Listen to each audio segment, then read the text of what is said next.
A service of KIBMradio.com, the Internet's home for an all old-time radio.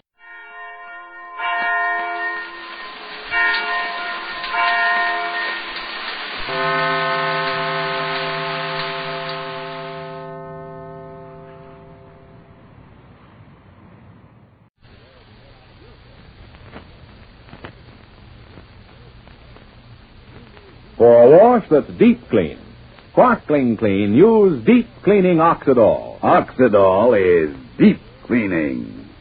Deep cleaning. Deep cleaning.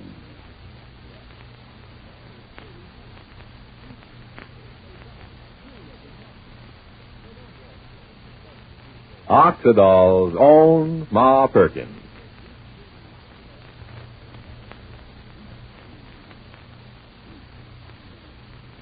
Ladies, you hear a lot of talk today about new developments in wash day products, but the news that's overshadowing all this talk, news that makes a real difference in your wash, is the news about Deep Cleaning Oxidol. Deep Cleaning Oxidol washes out the gray dirt left in clothes by the leading wash day suds, the leading shortcut suds. Now, this fact was proved to women in an amazing washing demonstration, and one of the women present at this demonstration was Mrs. Paul Zurich of Elmwood, Ohio. Here's what Mrs. Zurich saw. In this washing demonstration, they used my clean clothes. At least I thought they were clean because I had just washed them with a leading suds the way you're told to. Then they washed those clothes over again, this time with Deep Cleaning Oxidol.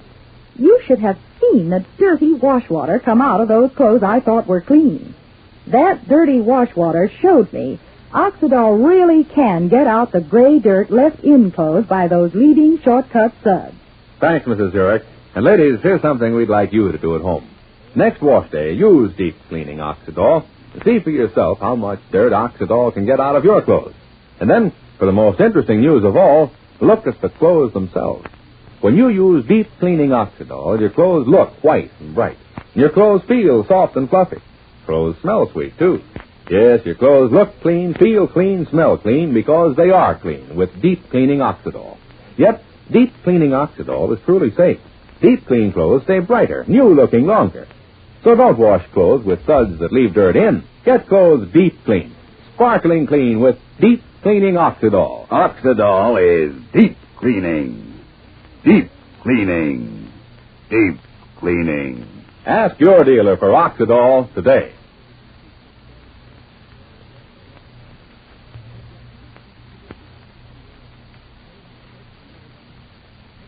And now, for Ma Perkins. Well, at last, Ma seems to have learned the truth about those cousins whom she's clasped so warmly to her generous heart.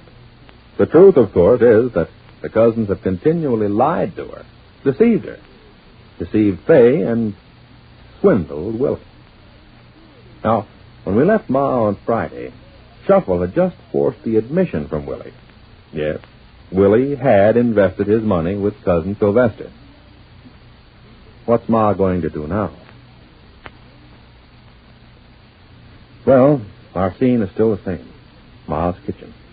Her Ma and Fay, they've been giving Willie some lunch, while Shuffle, full of the most profound satisfaction, is, well, listen.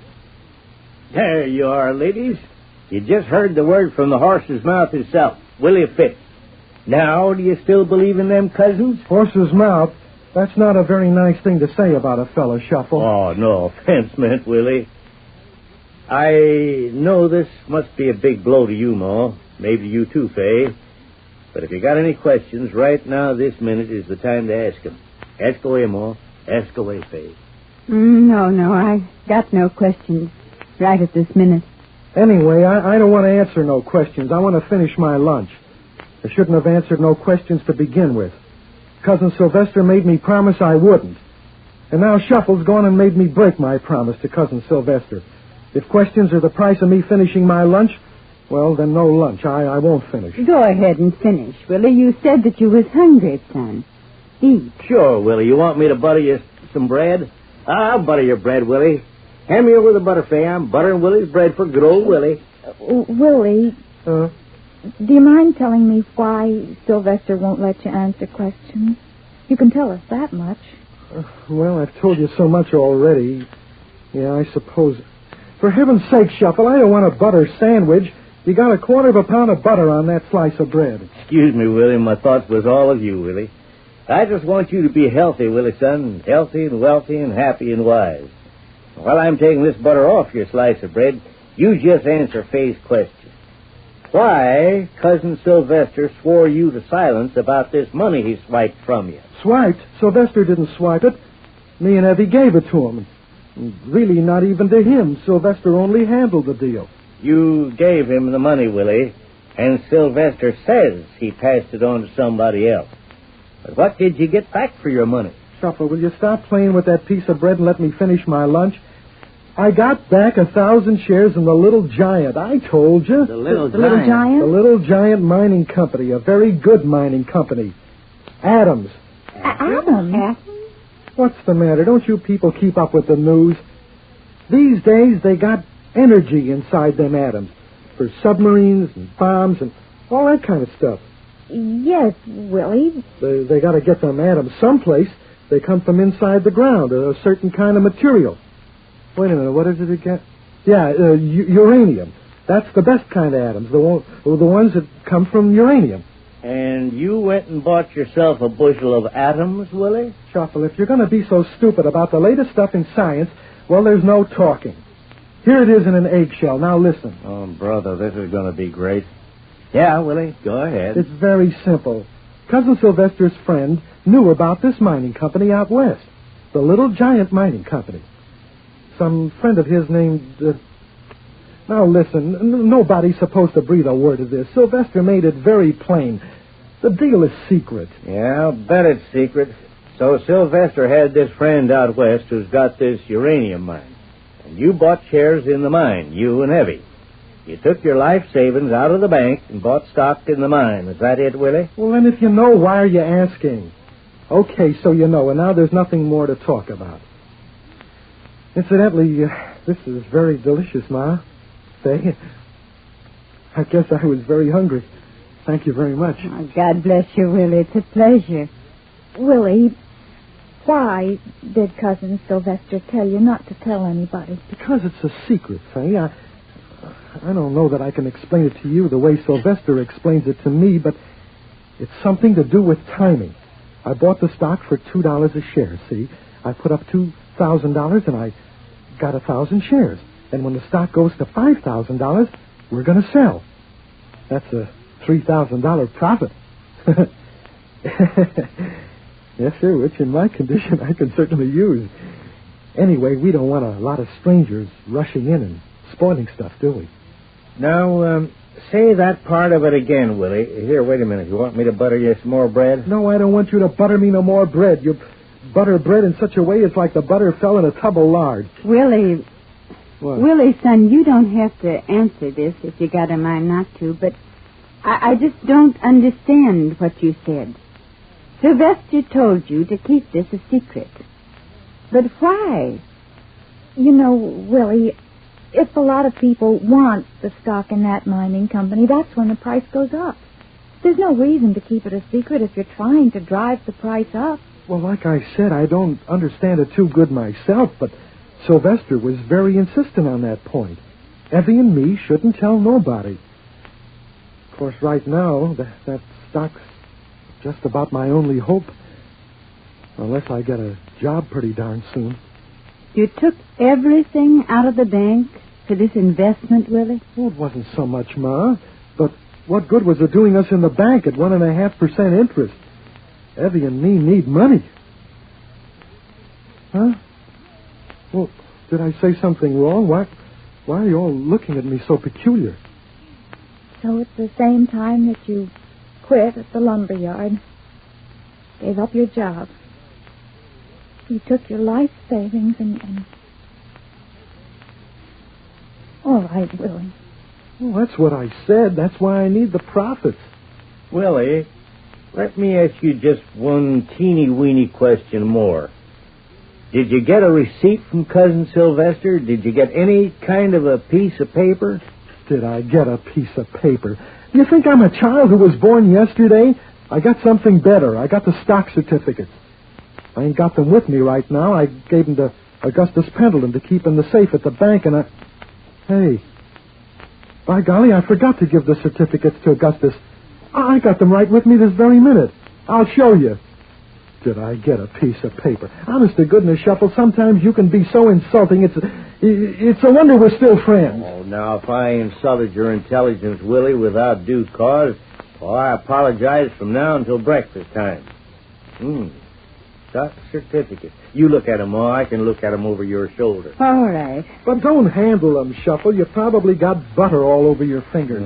When you got to eat them certificates, Willie, the butter's probably the only thing which will let them go down easy. No, Shuffle, no. Well, what do you mean by that, Shuffle? Nothing, Willie. Let's see. Little Giant Mining Company. 1,000 shares. Real official looking. Hand them back, please. I'm glad somebody mentioned about these shares. I just got time to get to the bank before it closes and give them to Banker Pendleton for safekeeping. Well, it's a good lunch. Thanks a lot, Ma. Say. Now, listen, you folks do me a favor, and please don't tell nobody what I just told you. Sylvester made me and Evie swear that we'd keep it secret. About that, I got no doubt. I promise that I won't speak about it with nobody who don't already know about it, Willie. That's the ticket. Well, thanks, Ma. How's everything down at the lumberyard, Ma? Stuff going along good? Oh, yes, Willie, everything's going along fine. That's swell. Everything okay with you too, Shuffle? Yes, Willie, sitting on top of the world. Well, that's great, Shuffle. That's great. Does a fellow's heart good to hear that anyhow his friends are doing great, even if he ain't himself. But, like they say in French, while there's life, there's hope. Well, so long, Fay. Thanks again for the lunch, ladies. Everything okay with you, Fay? Oh, yes, Willie. Let's see you soon. Sure, kid. Well, goodbye.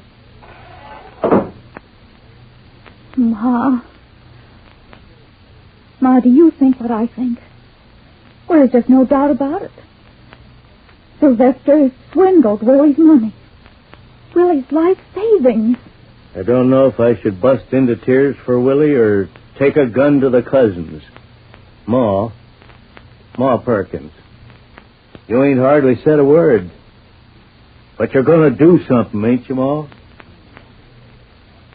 Yes. Yes, I reckon that... Oh, my own cousins. How could they? How could they?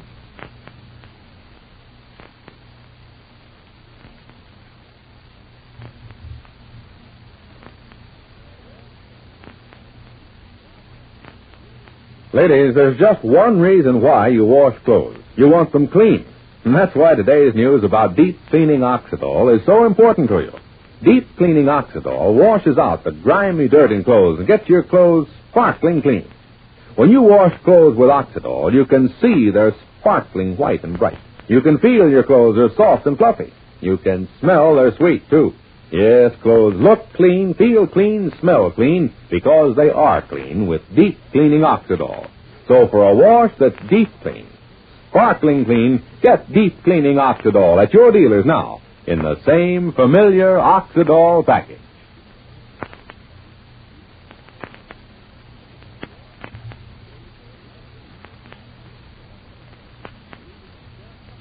And now that Ma has heard this much about the cousins, will she learn the rest? And what will Ma do? Well, we learn once more that there's only one Ma Perkins tomorrow. But now this is Charlie Warren inviting you to listen again tomorrow, same time, same station, to Oxidol's own Ma Perkins, presented by the Procter & Gamble Company. For a wash that's deep clean, sparkling clean, use deep cleaning Oxidol. Oxidol is deep cleaning. Deep cleaning. Deep cleaning.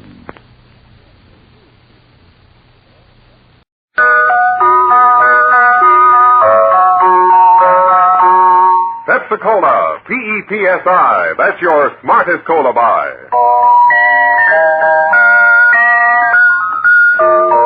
Pepsi-Cola presents Counterspy.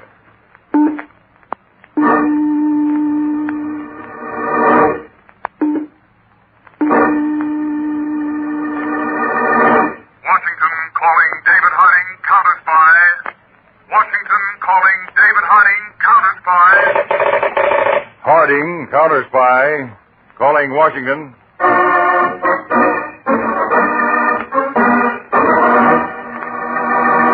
United States Counterspy, especially appointed to investigate and combat the enemies of our country, both at home and abroad.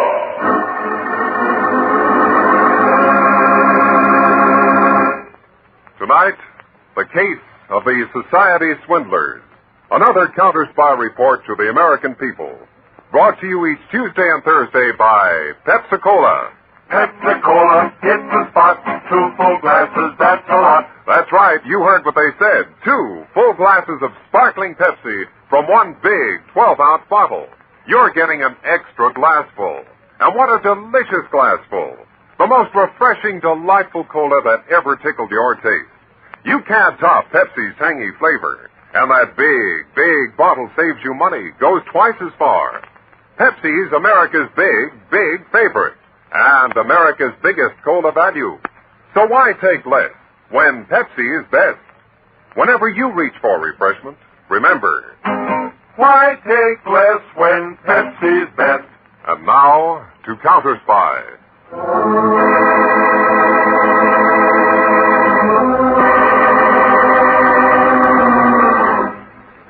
22 stories above the streets of Manhattan, in the paneled library of a penthouse, a well-groomed man in a satin smoking jacket sits at a heavy oak desk.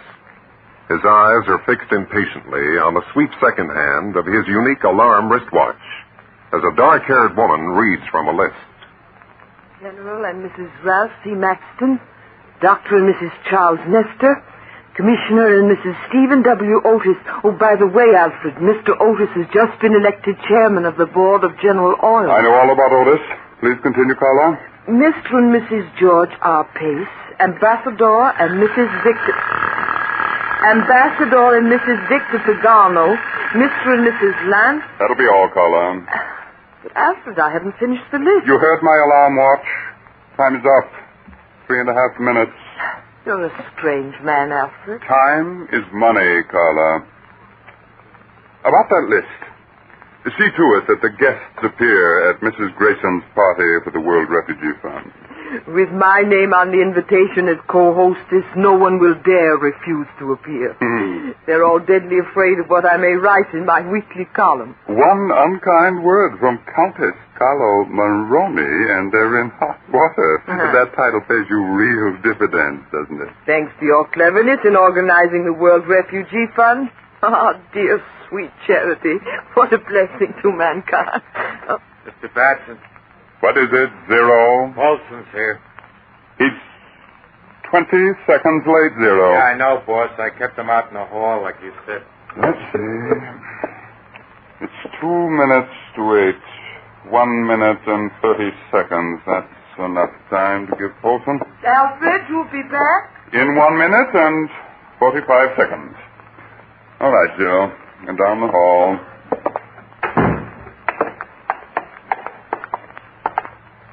Zero. Did Paulson walk up from the 20th floor as I ordered? Yeah, boss. Everything's set. Good evening, Paulson. Hi, Mr. Batson. You want to see me? Paulson, you've worked the room that table for me at 11 of our charity parties. You're an excellent croupier, and I pay you well. No complaints, Mr. Batson. Then, Paulson, why did you withhold some of the money from your table at last night's party in Philadelphia? I'll give you exactly 20 seconds to explain. I don't get you. I was watching you, Paulson. You cut yourself a nice slice. Oh, you got me wrong, Zero. I wouldn't do a thing like that to Mr. Batson. You're a liar. Zero, let him go. Okay, boss. I can explain, Mr. Batson. There's no time left to explain. You wasted it lying. Please, just give me You heard the boss. Time's up. Get moving. Zero, open the elevator door for Polson. With pleasure. That's the way out for you, Polson. The elevator's not there. It's 22 floors below, and you're going down to meet it. What? You're taking a suicide dive, Polson. That's why I had you get off at the 20th floor and walk the rest of the way up to be sure you wouldn't be traced to my penthouse. All right, Zero. So long, Chiseler.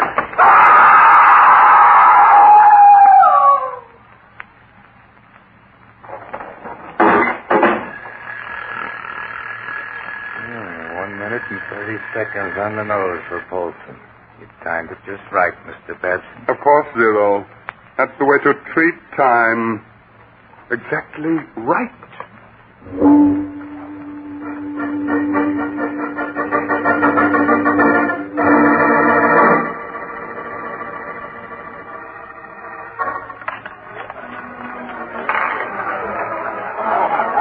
Good evening, Countess Moroni. Why, Alfred Babson, charming of you to come. I hope this party will provide you with plenty of material for your society column. Oh, yes. And the roulette table's just piling up money for the World Refugee Fund. Ah, sweet charity.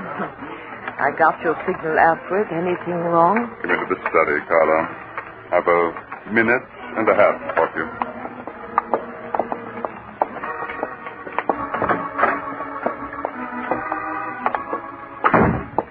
Carla, I heard something this afternoon that may mean trouble. Oh? About a man called George Walsh, the cleverest and biggest fake charity organizer on the West Coast. I've just learned that Walsh is headed here to begin operations in East Coast society circles. But Alfred, we've had that big affair at Vera Ashton's home outside Washington next month. Are you afraid of trouble over that? That you can leave to me. More important, Carla. Yes? You are a valuable asset in this business. If Walsh could try to buy you away from me... Don't you trust me? You know about Polson's suicide? The same thing could happen to anyone else who double-crossed me. My watch tells me our time is up. I have to be going. See you soon, Carla.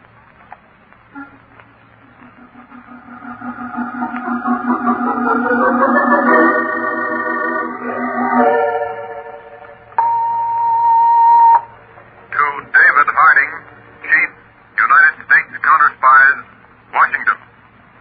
Copy of report from Counterspy Attaché, Paris. Investigation of United States charity organization, World Refugee Fund, reveals that monies forwarded here from United States are deposited in Paris banks under name of Jean Lebeuf. There is no evidence of monies being used for relief of refugees.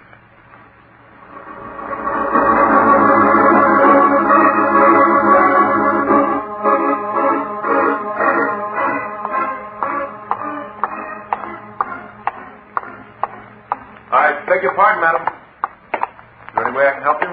This is Counterspy headquarters, is it not? I wish to see David Harding, and I don't need your help for that, young man. Madam, you shouldn't be in this corridor at all. You'll have to be announced. That's the rule. Rules. Government by bureaucracy. It wasn't this way when Grover Cleveland piloted our ship of state. Who shall I say is calling? I'll say who's calling when I get in there. Very sorry, madam, but I can't Young man, remove your hand from my arm or I'll slap your face. Very well. Ruffian.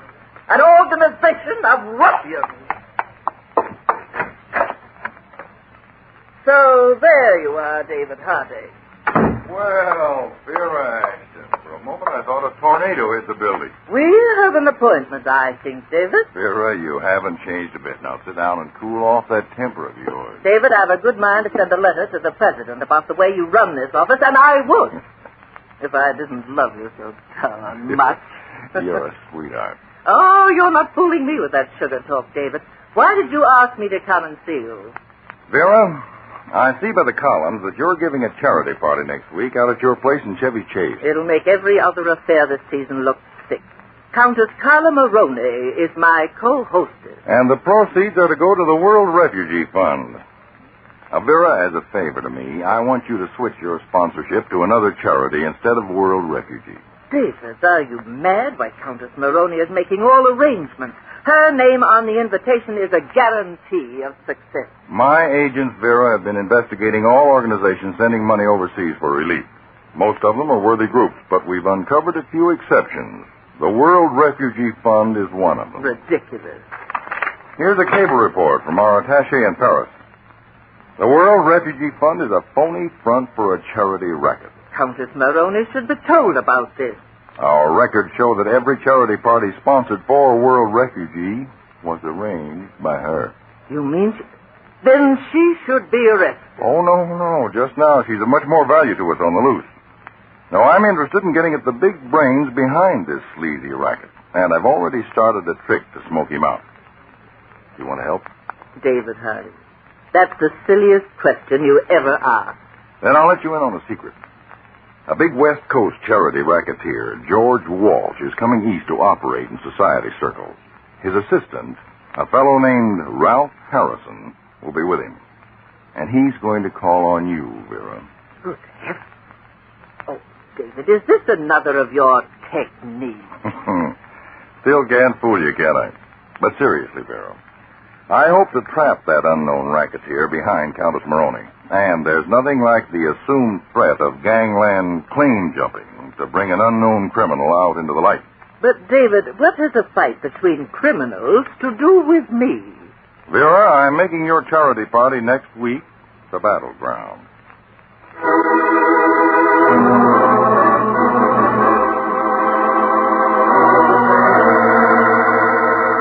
Mr. Harding, I found this memo from you on my desk. Oh, yes, Peter.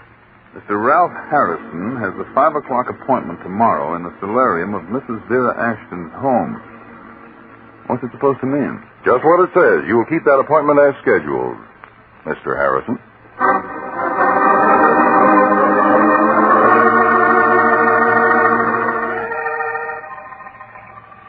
And now, Mr. Harrison, allow me to present you to my dear friend, Countess Carla Maroney. Countess? How do you do? Carla, darling, as I told you on the phone, Mr. Harrison is Assistant Director of the Federation of European Charities. Do sit down, both of you. Sure. Some tea, Carla? I can only stay a moment, Mrs. Ashton. You said you wanted to discuss something with me about our party here on Friday. Yes, well, you see, Carla, darling, Mr. Harrison's been showing me amazing figures of the work of his organization in the rehabilitation of war orphans.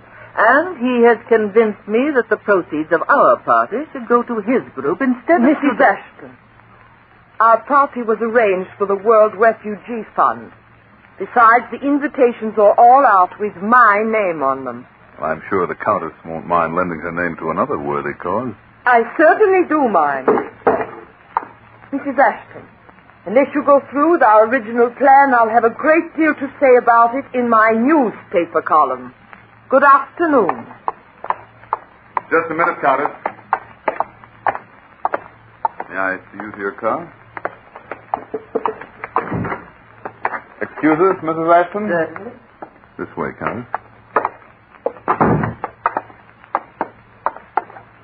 Countess, I want to talk to you about George Walsh. Walsh? Mm-hmm. He likes the way you work the angles. He's my boss. And he's ready to offer you double the percentage you get now. I don't know what you're talking about.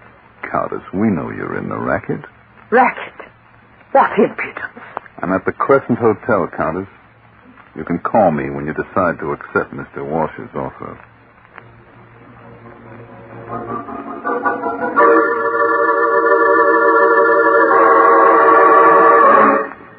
Hello, Mr. Harding Peters. How'd you make out, Peters? So far, so good. Then don't come back here to headquarters. Meet me in half an hour at Pennsylvania and 18th, okay? Okay, Dave. Hello? Hello? Carla, this is Alfred Babson. Oh, at last. When did you get into Washington? About 20 minutes ago with Zero and the other boys. I I've got to see you at once. What's wrong? That trouble you anticipated. It's here, in Washington.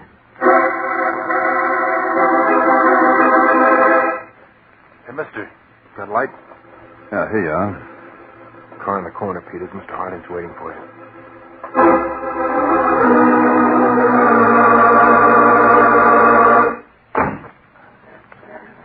Drive over the viaduct. Right, Chief.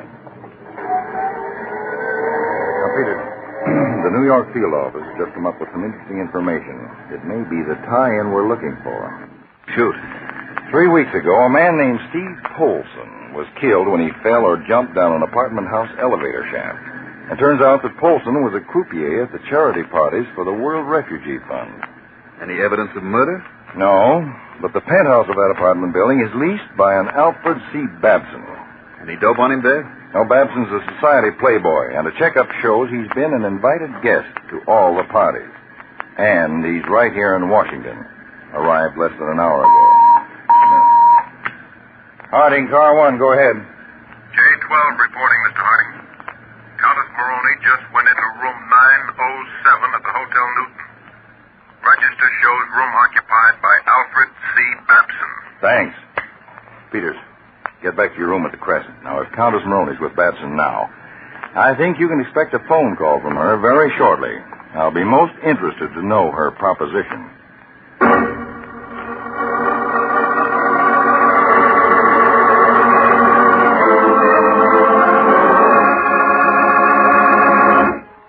In just a moment, we'll return to Counterspy, brought to you by Pepsi-Cola.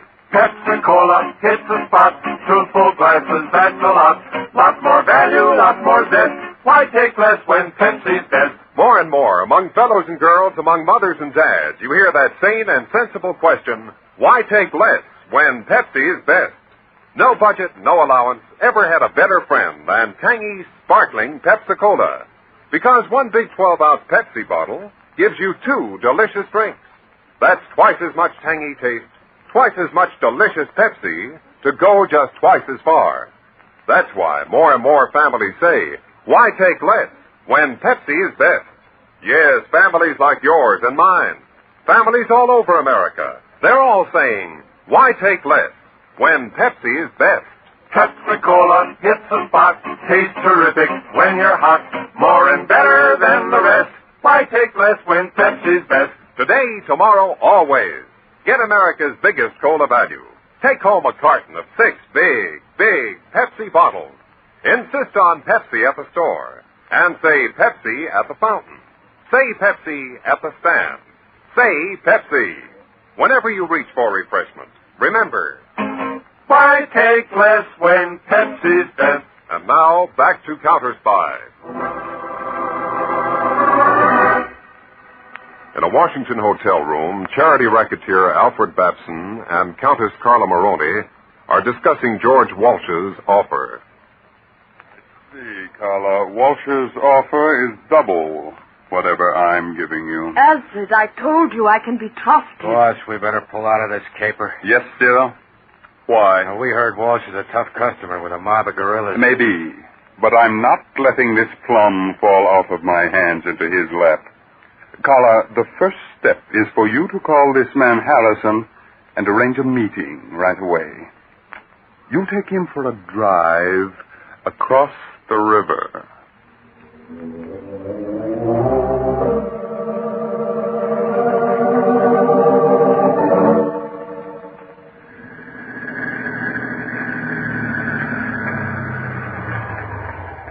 Why park here, Countess?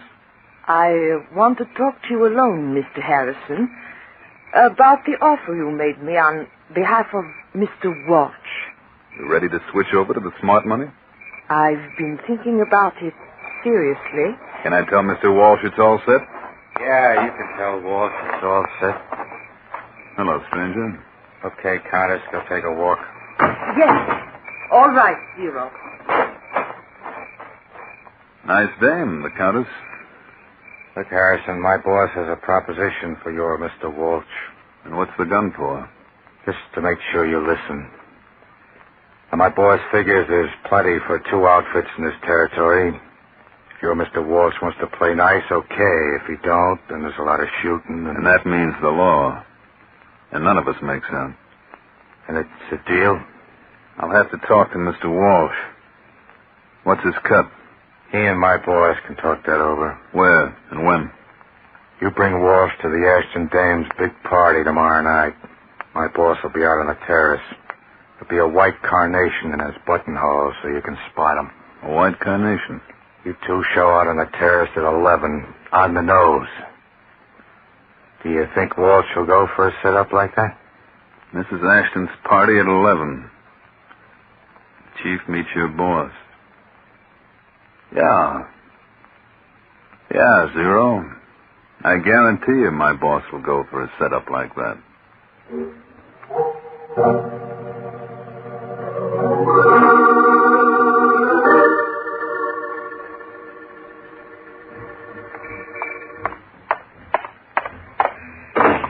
All right, Zero, get going. What took you two so long? Boss, I told you on the phone I closed the deal with Harrison, and I took him to where he could get a cab back to Washington. And Zero had to pick me up again. After all, this is my car. Very well. You keep driving around a while, Zero. This is the safest place to talk. Has something new gone wrong, Alfred? No, but I'm sure Walsh will try everything to put me out of the way. But this time, Carla, he's meeting his master. No, Alfred. No more murders. I want to get out of this. Carla, there's only one way out of this for you. The way Paulson took. Now, Zero, about the plan. This is to be timed to the split second. At Mrs. Ashton's house, there's a set of French windows which lead from the drawing room out to the terrace. Carla, at exactly 4 minutes before 11, you will go into the drawing room and switch on the lights. Yes? I want Walsh and Harrison silhouetted plainly against those French windows. I see. There's a row of bushes at the rear of the garden, 100 yards from the terrace. I'll jockey Walsh and Harrison into position in front of the window. At 11:01, I light a cigarette. Zero, that will let you know you have exactly 2 minutes to get ready. I'll be ready. At 11:03, my alarm will go off.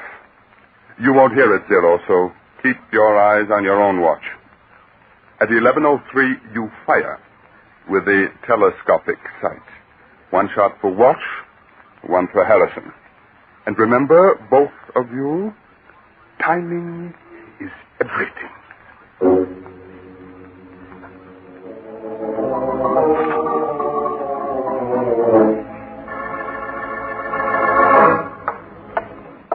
Dave, I've got something that could have helped us on this case. And what is it?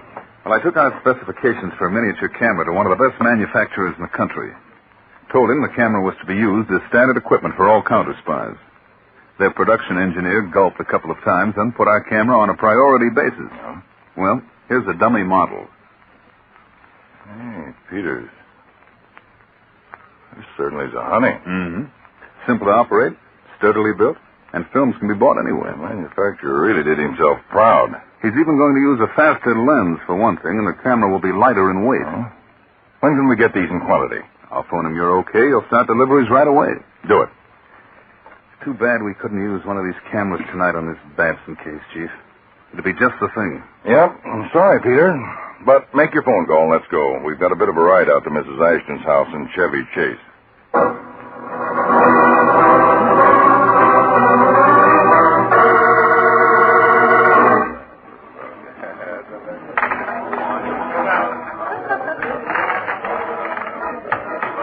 What's the time, Peter? 1 minute of 11, Dave. There's the countess coming out of the drawing room. Now, Vera, your cooperation is of the utmost importance. David, I'm worth any 10 of your agents. I'll keep that miserable Countess creature away from the terrace, all right. I'll talk her deaf, dumb, and blind. Vera, I love you. Well, I'd better get started. Come on, Peter. Go out on the terrace. Fine.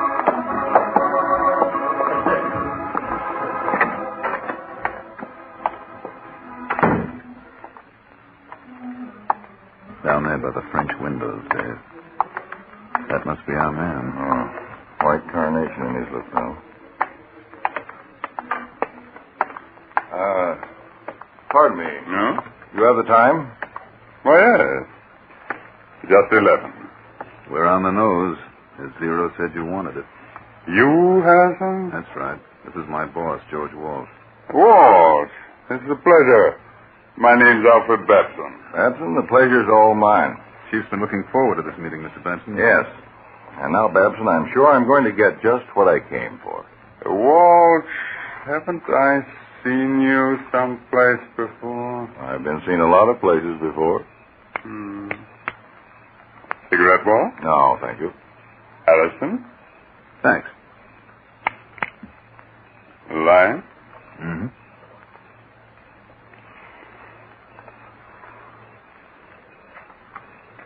Well, Walsh, we'll have everything settled in less than 2 minutes.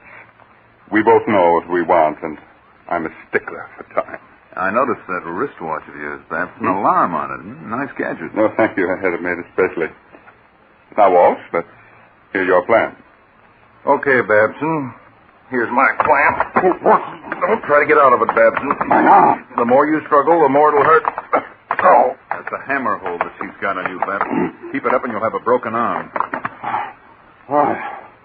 That's better. What's the idea of this, Caper? Go on, Babson, over to the French window. Oh, wait. Move, I said. But, Frenchman, we can't stand here. No? Somebody will see us. We'd better go inside. We'll talk right here, and you've got only 60 seconds left. 60, Babson. Only 60. You're right in front of me, Babson. When Zero shoots from those bushes down there, you get it first. You know. After the Countess made the appointment to meet my assistant, I had her car wired for sound. What I heard you, Zero, and the Countess say sounded very interesting. Babson, 45 seconds left. I'll be killed. Tell him not to shoot. 40 seconds, Babson. Now you're getting just what you gave Steve Polson. I had killed Polson. I couldn't trust him. 35 seconds left. Don't let Zero shoot. Stop him. Walsh, I'll give you anything you want. Sounds as if you have an offer for me. 25 seconds, Babson. Walsh, I'll clear out of the charity racket. You take over the whole operation. Everything. The Countess goes with it. You can have it all. 15 seconds to go. Didn't you hear me? I'm giving you everything. 10. No! Don't shoot! It's me! Don't shoot! Now exactly 3 minutes past 11. It's me now! Don't shoot! Don't shoot! Don't!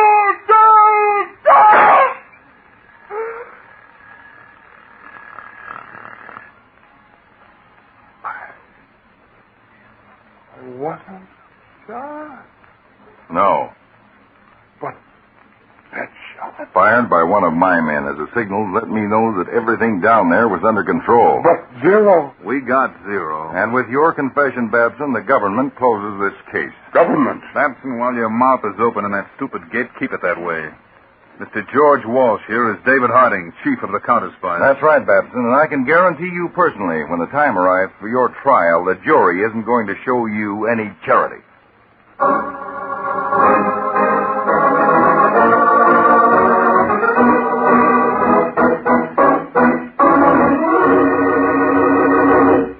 When your friends drop in, be generous, but be thrifty, too. Serve plenty of delicious Pepsi-Cola. Pepsi's big 12-ounce bottle gives you not just one sparkling glass full, but two. Get a carton of 6 and serve 12 delicious drinks. Yes, Pepsi is America's biggest cola value. You get twice the tangy taste, twice the refreshment, twice the Pepsi. So why take less when Pepsi is best? Whenever you reach for refreshment, remember... Pepsi-Cola hits the spot, 2 full glasses, that's a lot. Lot more value, lot more zest. Why take less when Pepsi's best? Tune in every Tuesday and Thursday, same time, same station to Counterspy. Listen on Thursday for the exciting Counterspy case of the high-class hijacker. bottle of chloroform, drops of green oil, and eyes without a body, the result is unpredictable. Add these ingredients to a clever and dangerous underworld operation, and the result is action. That's our case for next Thursday, day after tomorrow. I invite you to be listening for Case of a High-Class Hijacker on Counterspy.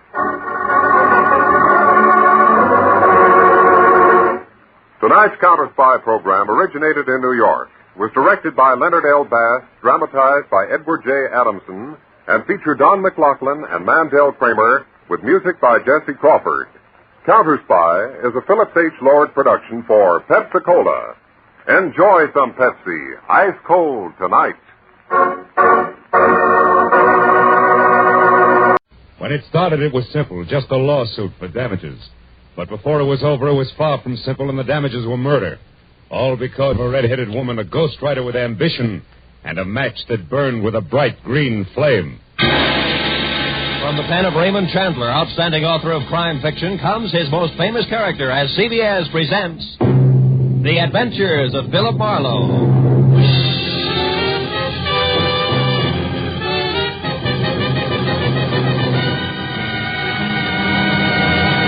Now, with Gerald Moore, starred as Philip Marlowe, we bring you tonight's exciting story, The Green Flame.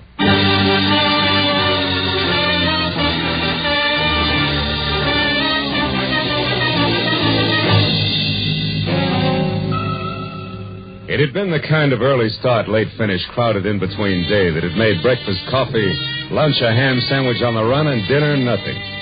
So by the time it finally ended, it was pushing 9 o'clock. And I was both a little tired and a lot hungry. All of which made the feast I could imagine spread out in front of me over an emerald green tablecloth something better than good enough to eat. Blue Point oysters on a half shell, a Caesar salad, veal scallopini topped with mushrooms the size of silver dollars. Oh, I was ready for it. Yes, well, the oysters once again became a blue ashtray. The scallopini a notebook, a green cloth underneath all. My desk blotter. Hello, Marlowe speaking. Jody Whitmore, Marlowe. Ever hear of me? I have. I've also heard you own half a dozen screen magazines, a local radio station, and a daily published for the motion picture industry called the Hollywood Trades. Does that cover it? Not quite. Today I acquired something else. A libel suit for $100,000 that was just slapped against the trades by a has-been actor named Bradford Colby, which, Marlowe, is the reason I'm calling you. Oh? So drop whatever you're doing, boy, and get over here to the Whitmore building. Whitmore building? We're on El Centro near Gower, and closed. Tomorrow's Sunday, no addition. Figures. When the night watchman lets you in, turn left, keep walking till you get to an office numbered 116. You got that? Yeah, 116. But if you don't mind, Miss Whitmore, I'd like to do something. I'd like to eat first. Make it coffee and a ham sandwich at the outside and get over here fast. Coffee. Look, Miss Whitmore, I'm starving. Marlowe, how much do you get a day? 25 in expenses. Why? I'm willing to pay 125, and you keep track of the expenses. Now what do you say, boy? Boy says coffee and a ham sandwich will leave him stuffed. Goodbye, Miss Whitmore.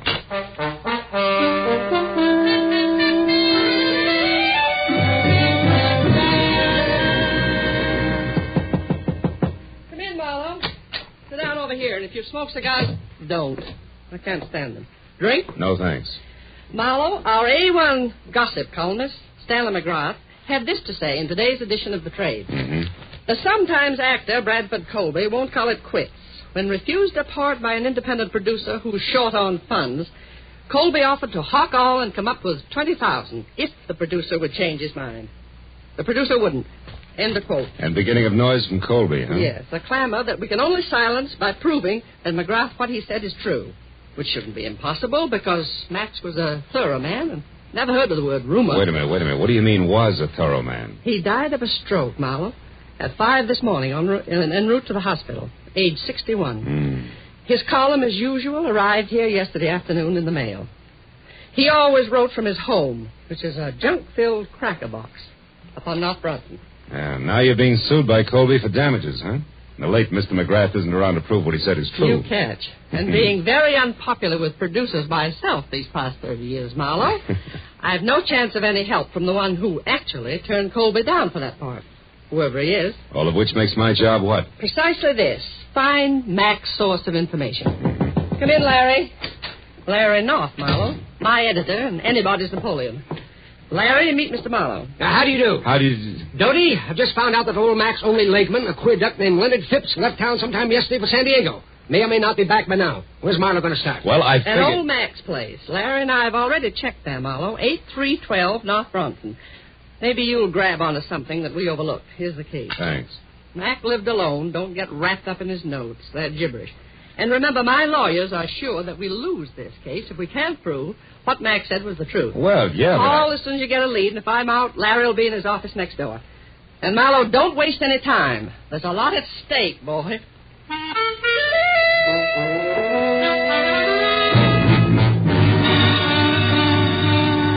What Doty Whitmer had labeled a cracker box turned out to be a 5-room, slightly beat down, almost square house set back some 50 carelessly landscaped feet from a high stucco wall that said the late Mr. McGrath had lived alone and liked it. And when I entered and went to his study where I turned on a desk lamp, I saw what my client had meant by junk. There were the odds and ends that a man collects in a lifetime. On his desk, a tarnished loving cup for excellence in reporting, dated 1927. Beyond that, on the mantel, an autographed picture of Teddy Roosevelt, and next to it, a paperweight from Niagara Falls. And then an item I hadn't expected. In a shadowed corner of the room, there was somebody else. A tall, gaunt somebody else, wearing horn-rimmed glasses and papers sticking out of every pocket. He was slowly, an inch at a time, backing off from the edge of the circle of light in which I stood. I took one casual step toward the desk and then nailed him. Get your hands off me. Why? Take a start running, Mr. Leonard Phipps? How do you know my name? I'm psychic. I also know you just got back from San Diego. What I don't know is what you're doing here. Now, come on. Talk fast. Please let go. Leave me alone. I'll talk. I've got nothing to hide from the right party. Who are you? Philip Marlowe, private detective, was working for Doty Whitmer, a lady impatient to know which producer McGrath was talking about. In that article on Colby this morning. Now, do I qualify? Yes. Of course, we're both after the same piece of information, Mr. Marlowe. No? I want to find that answer, too, and then whisper it into Doty's ear. Just to save her $100,000? No. Just to get a chance to fill McGrath's shoes. And don't laugh, because I've been ghosting that column for the past month now. Didn't McGrath write this morning's column himself? No, he didn't. I did. But the piece on Colby was not mine. McGrath must have added that himself, the fool. You don't sound like you're happy in your work, Phipps. I wasn't. Mac was a tyrant. I put up with him because he promised sooner or later to let Doty Whitmer know that I was doing his work. Don't be too bitter, Phipps. Mac couldn't have known exactly when he was going to die. Well, what if he But could? to get back to the subject. Have you any idea where we can get a hold of something real to go on? Yes, I do. Out there in the living room. Yeah. Follow me, Marlowe. If you can, in the dark. Come back here. Ow! Ooh.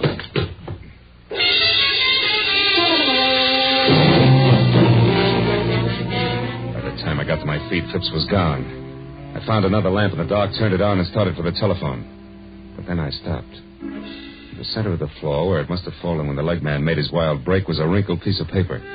When I picked it up and turned it over, I was suddenly glad that Mr. Phipps had gotten away because, in his hurry to leave, he had dropped his checkoff list for Operation Bradford Colby. There were a half a dozen producers crossed off above the notation Mac's Place, but below that, and not yet discounted, was a name I'd never heard before, Sherry Sheldon. At that, I called Doty Whitmer, gave her a quick rundown on what had happened with Phipps, and then tossed the name Sherry Sheldon in. She talked it over with Larry North before she answered.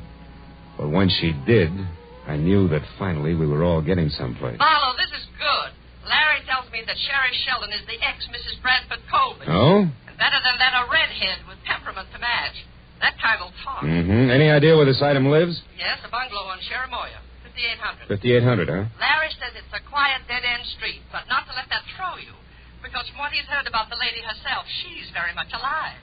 So play it smart, boy. You're probably in the big time now. Good luck.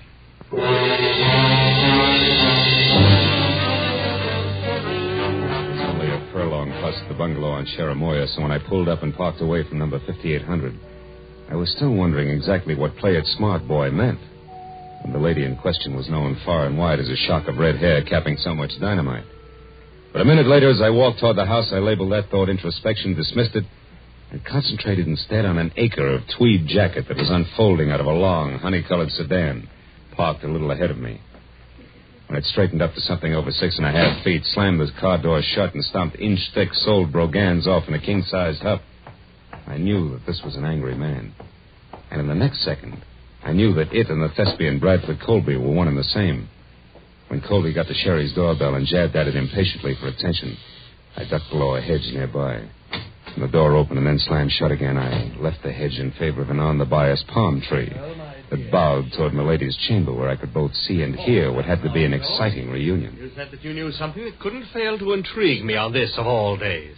So now that I'm here, start intriguing, Sherry, darling. All right. How's this for a starter? I want, to the penny, exactly 1/2 of the money you're going to get from Dodie Whitmore. Oh, Sherry, how droll. Now, why in the name of the great American dollar do you think I'd give you so much as a sly glance at that delightful little fund? For 2 reasons. The first, I deserve it for putting up with both you and your abominable conceit for exactly 1 year. Still droll, darling. Go on, keep laughing, Mr. Colby. Keep laughing while I light my cigarette with one of these matches, these cute ones that burn with a green flame. Where did you get those? In a little known lodge out beyond Malibu called the Green Flame. Don't you remember, darling? I ran into you there one day last week when you were having lunch with a mysterious stranger whom you tried to keep me from seeing. You nasty little sneak, Sherry. When you were so engrossed in keeping yourself between me and your guest that you left this souvenir book of matches at the bar after you graciously lit my cigarette for me. And what of it? They give those matches out by the thousands. That they do, but, Brad, dear, they all don't have numbers penciled on the inside. Numbers?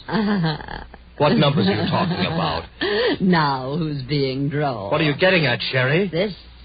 I had a call a minute before I got in touch with you from a delightful gentleman who's very interested in what I'm getting at.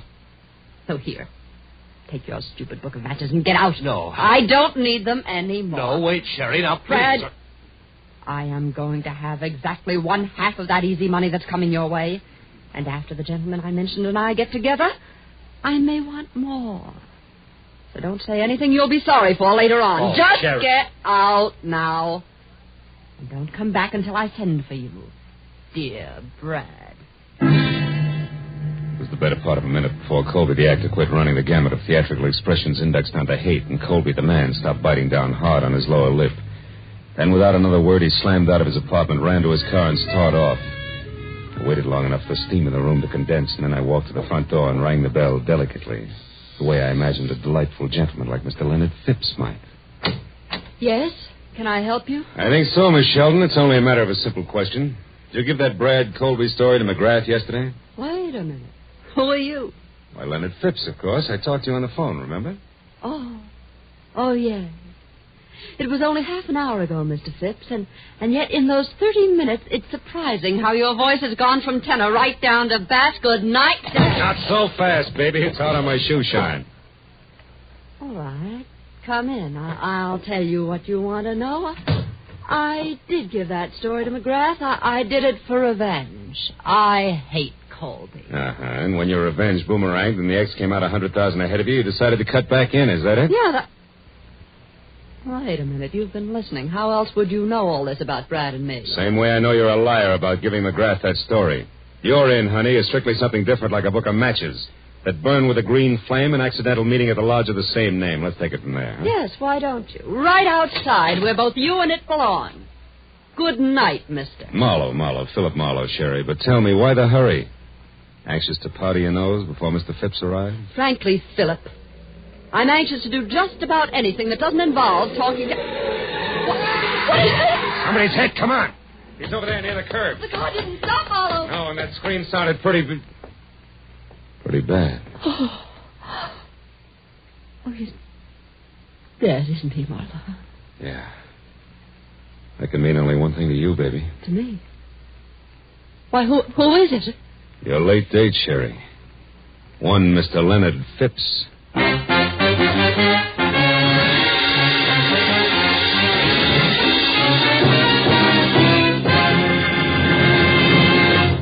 In just a moment, the second act of The Adventures of Philip Marlowe. But first, on a special program, One Great Hour, later tonight on CBS, President Harry S. Truman will be joined by Gregory Peck, Ida Lupino, and Quentin Reynolds to tell the story of what American religious groups are doing to bring relief to the world's war-stricken people. Be sure to hear One Great Hour tonight at 10 o'clock Eastern Standard Time over most of these same CBS network stations. Now, with our star, Gerald Moore, we return to the second act of Philip Marlowe and tonight's story, The Green Flame.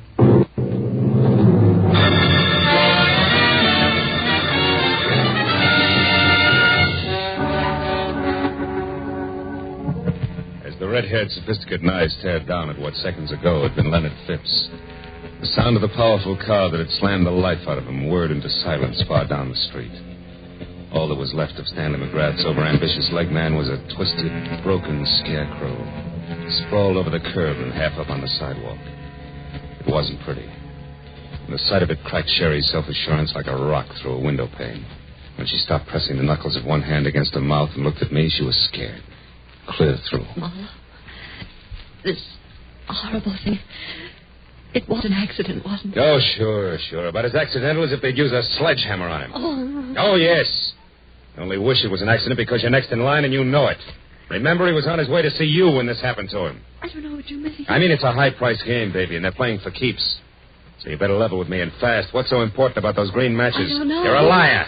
You're going to wind up looking like Phipps here before the sun comes up. No, And tell me the truth, you little fool. Come on. I am, I swear. Phipps called me because he thought I might have given McGrath that story on Brad, but I didn't. Then why was Phipps still interested? Why did he want to talk to you? Because I told him I'd seen Brad with someone at the Green Flame last week, and that Brad was very upset when he found me there. All right, who is he with? I don't know. That's not the impression you gave your ex-husband, beautiful. I was swinging in the dark, Marlowe. 5 people left the Green Flame at the same time.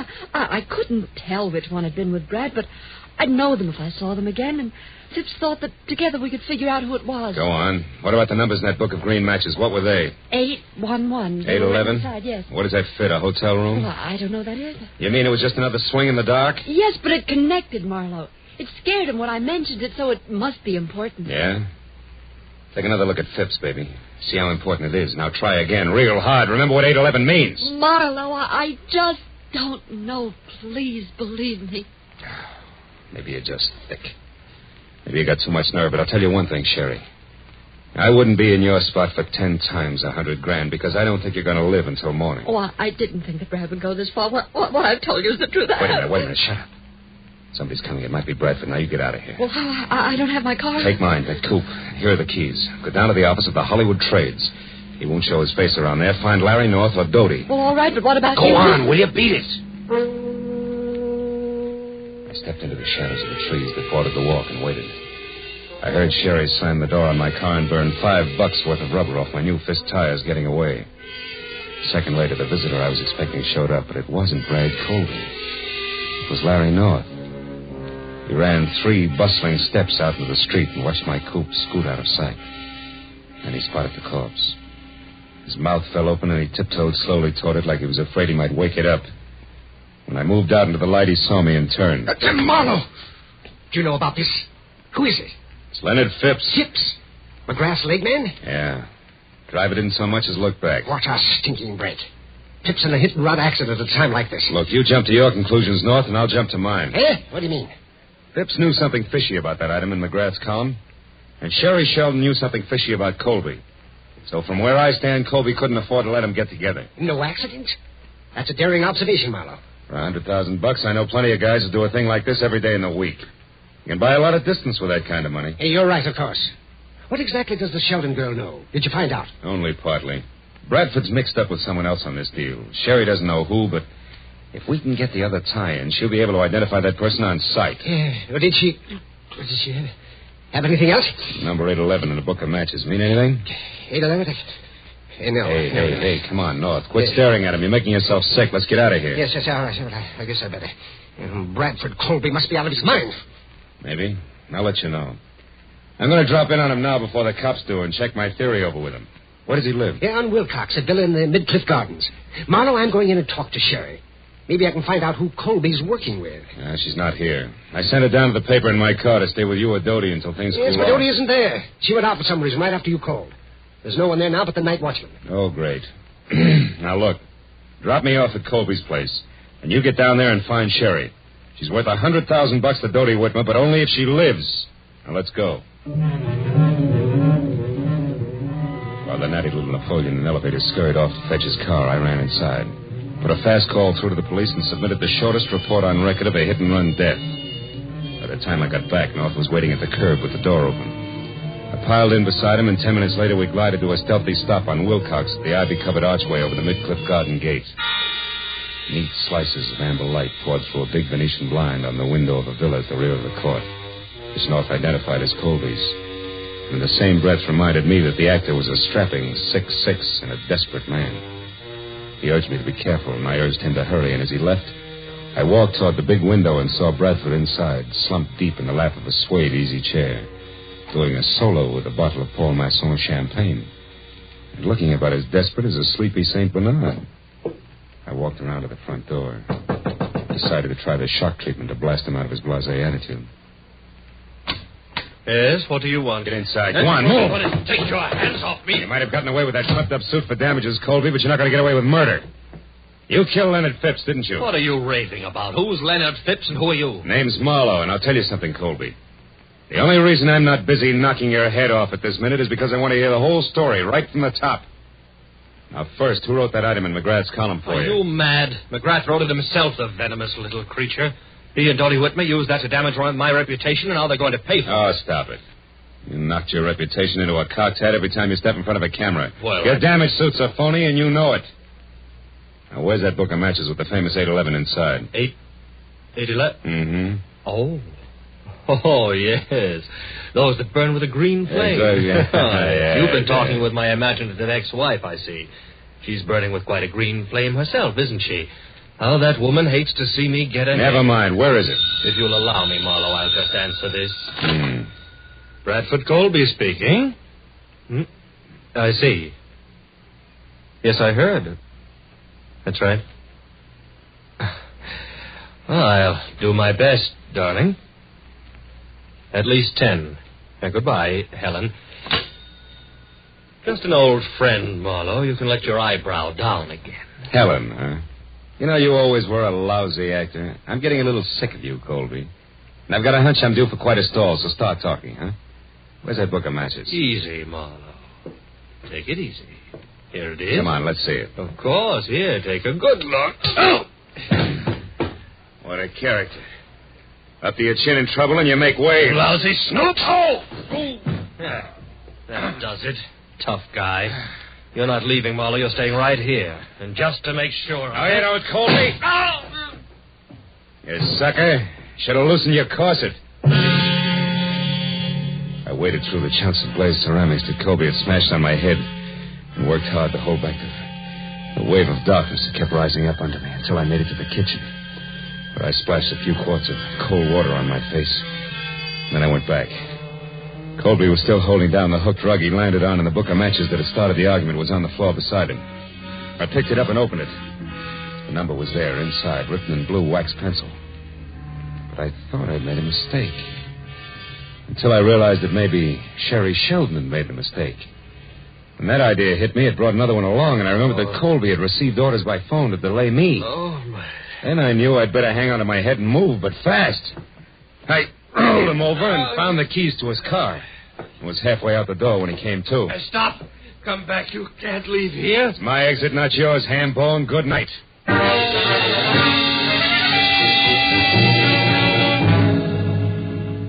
It took all of 5 minutes to get from Wilcox to El Centro in Colby's long, honey-colored sedan. And on a hunch, I drove down the alley to the back door of the Whitmer building. The hunch paid off. Because I had stopped and turned on the parking lights when the door opened and I saw exactly what I'd expected. The watchman was on the floor out cold, and the little Napoleon in elevated shoes was staging a big exodus with his arms full of a very limp redhead named Sherry Sheldon. As soon as he saw the honey-colored car, he started talking. Brad, you idiot. I told you to stay home. Did you do it? No, she's only unconscious. There wasn't time. We'll have to finish it someplace else. Put her in the back seat. All right. Here. Now, let's get out. Marlowe. Don't move, little man. I'm too tired for any more trouble. I'll shoot first. So you're the boy on the inside with all the brains, huh? You cooked this whole thing up with Colby. He gets libeled and sues Dodie Whitmer for damages, and then you two split the settlement between you. Correct me if I'm wrong, North. You got your chance when McGrath died after turning in his copy. All you had to do was write that one libelous item included in McGrath's column, and nobody could ever explain where the story had come from. That stupid fool, Bradford. I could never trust him to do anything right. Is that why you killed Phipps? Yes. And if Brad Colby had held on to you for another 5 minutes, I would have had time to get out of here. Yes, and so would I. Sherry, are you all right? No, not yet. Hey! No. Oh.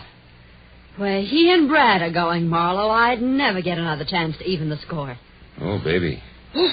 You handle a spiked heel like Babe Ruth handled a bat. He's out. Yeah, but Phil, you should see what he hit me with. Oh, brother. Come on, beautiful. It's time to turn out the lights, get in touch with Doty, and call the law. Let's go.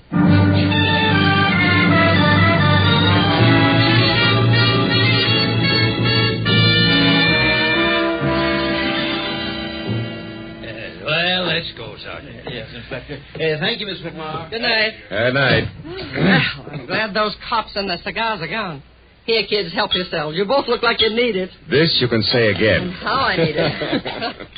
Marlowe, you could have slid me through the hole in the lifesaver when you said my own editor, Larry North, was it. Yeah, it gave me a jolt, too, Doty. Yeah, and me. The hard way. But, Phil, I am sorry about that mistake I made. I could have saved us some trouble. What mistake is this? Well, you see, honey, we knew that whoever was working with Colby had written down a number for him in a book of matches. Sherry here thought it was 811. But when I saw it, it was upside down from that, so it came out 118. 118? Mm-hmm. Why, that's Larry's office number and phone extension. Check. Yours is 116, and his was right next door. I remembered. So 118 was it. That, coupled with the fact that it was written in blue pencil, which is standard equipment for all editors, gave me the tip. Honest now, Phil. Did you figure that out, or was it luck? Well, it's a trade secret. Hey, you know something? I missed dinner tonight. You know I'm starving? Well, I know a wonderful place. They have matches like this, see? It burns with a green flame. Will you join us, Doty? Yes, we would love to have you. You'd rather have whooping cough. Go on, you. Get out of here and good night. Good night, Doty. Oh, and it will be from here on in. I guarantee it.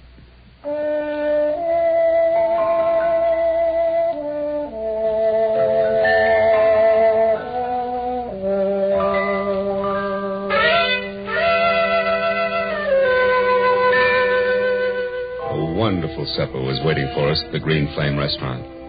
It was all arranged by a call from Doty. And it waited until it got cold because we didn't show up to eat it.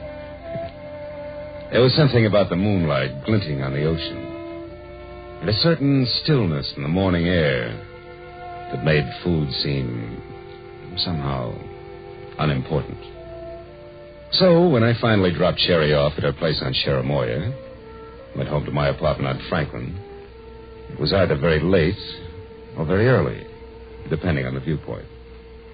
There was just one lonely sardine and a cold baked potato in the refrigerator. So I ate. Then I sat down on my bed to light my last cigarette. But I wasn't disappointed when the match flared into an ordinary yellow flame.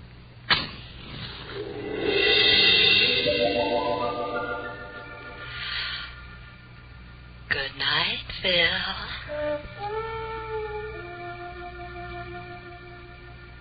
Happy Marlowe.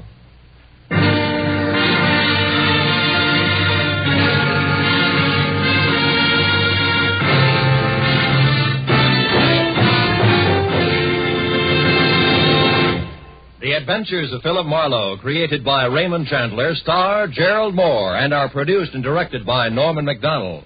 Script is by Mel Donnelly, Robert Mitchell, and Gene Levitt. Featured in the cast were Fay Baker, Larry Dobkin, Myra Marsh, Howard McNear, and Parley Bear. The special music is by Richard O'Runt. Be sure and be with us again next week when Philip Marlowe says... It was a grim joke that started when 6 heirs came to an ugly house on a rain-swept island to hear a madman's will. But the joke soon turned to murder, and in the end it was hard to tell who had the last laugh.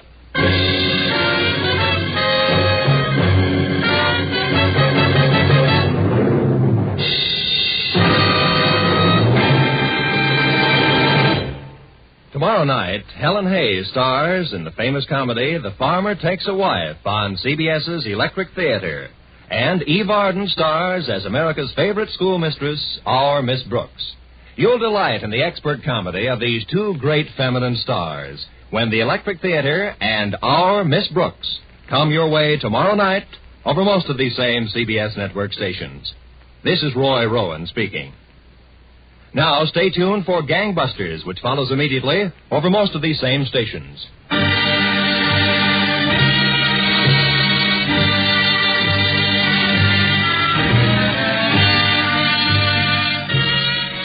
is CBS, the Columbia Broadcasting System.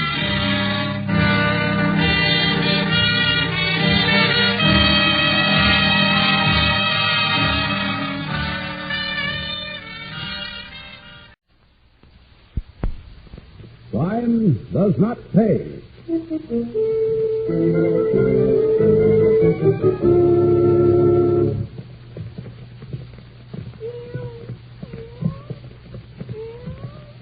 Third floor already. Can't see how much more. Only one more to the top. I'll put you down soon. Hey, Dave. You're not dropping the bit to fish too close, are you? Not every 6 steps. One hungry kitten. If you hadn't eaten for 5 days, you'd be hungry, too. We're getting old. Next time we'll pick a lower building. All set, Dave? Set. Well, here we go. Down on the landing, Dave. And when you find that nice big knuckle Uncle Dave has left for you in the cellar, you'll have a real hot time. Just go, Dave.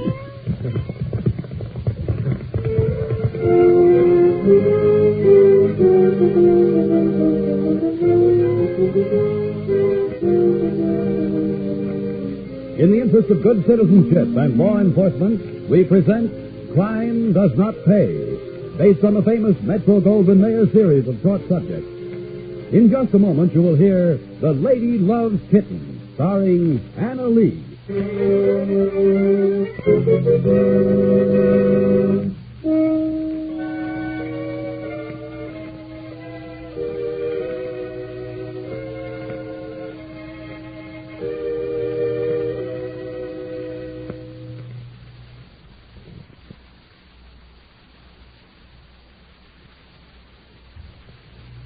Now, Crime Does Not Pay, starring Anna Lee as Kathy Patterson in The Lady Loves Kittens.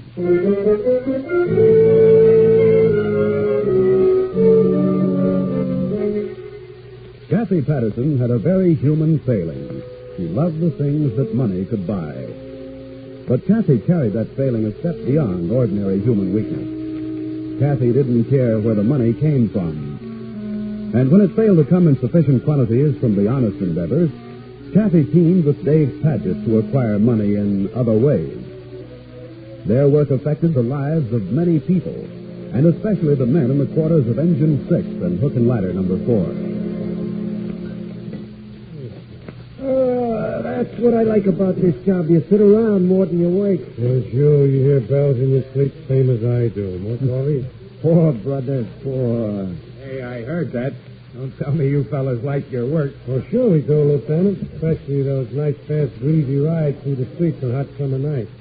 Coffee, Lieutenant? Yeah, thanks. Yeah, and a nice warm beds upstairs on winter nights that we have to get out of to climb icy ladders so we can get to the fire and get warm again. Well, when you've been in this racket as long as I have, you'll take the hot with the cold, boys. You mean someday I'll grow up to be Tillerman on the ladder truck? Hey, listen.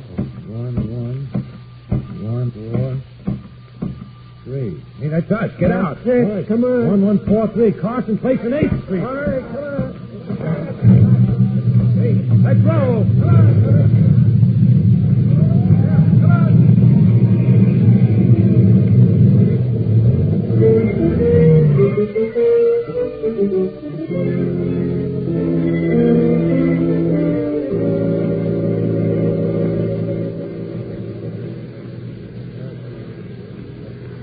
Second Blue Company's going back to quarters, Lieutenant. Right.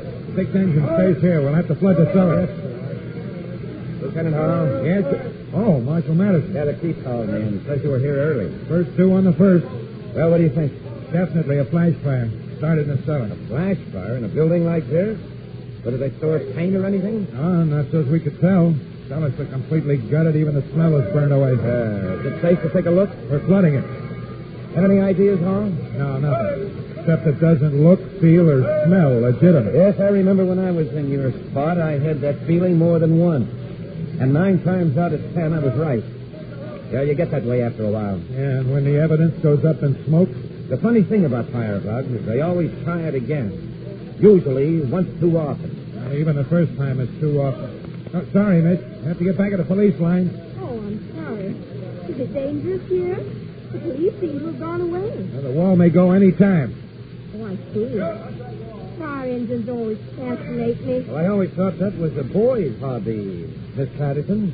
Why, Mr. Madison, I didn't know you in your helmet and that rubber coat. Are you a fireman? Well, in a way, I'm fire marshal these days.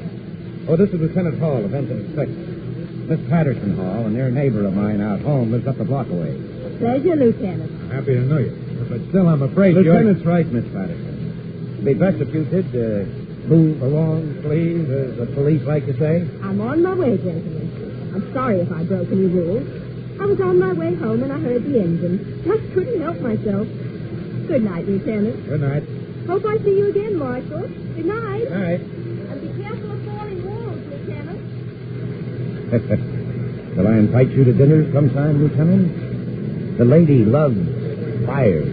And I love my wife. But this is a new one on me, Marshal. A lady's fire buff. What do you know?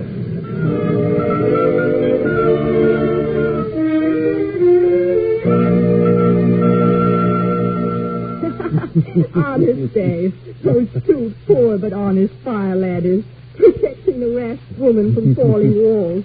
If they knew. If they only knew. Knew what? You got a certain way with cats? And mackerel. And oil lamps. And celluloid. Well, if they ever find out, they'll protect you all right. And me, too. Behind walls. High ones. Worried, Dave? He said the fire marshal recognized you. Sure. I recognized him. His house is 4 doors down from mine, and his kid Billy has been chasing cats for me. Are you crazy, Kathy? Like a fox. Nobody ever looks close to home for anything. I know, but sometimes you never know how smart they are. Not this time. Anyhow, it's easy enough to keep track. If they suspect anything, the insurance company will hold up the check. They'll tip their own hands that way. Which reminds me, a check came today. Which place? The one on Forster Street, remember, a month ago? Place I had in the name of Jason. That was a good one. 3 alone. Let me see the check. Yes. Full payment. 25 grand. Ah, this is the racket, Dave. I've been waiting for this all my life. And so will buy a lot of pretties. There'll be lots more after tonight. And after the 3rd Street joint, plenty more. When will we set the 3rd Street joint, Dave? Whenever your kitten's ready. She ought to be right now. I haven't fed her in 4 days. Tomorrow, maybe. Any chance of them checking? Not a chance. Phony name. The policies with a company 1,000 miles, and the gang will pay off with tonight's job. Okay, then. Tomorrow night. Another bonfire.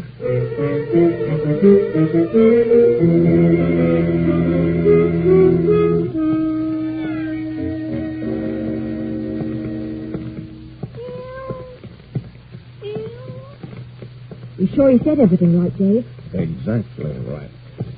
The only part of this job I don't like is dropping the bait for kitties. I hate handling fish. Isn't it worth it? Sure. Sure. Sure you laid out the celluloid, right?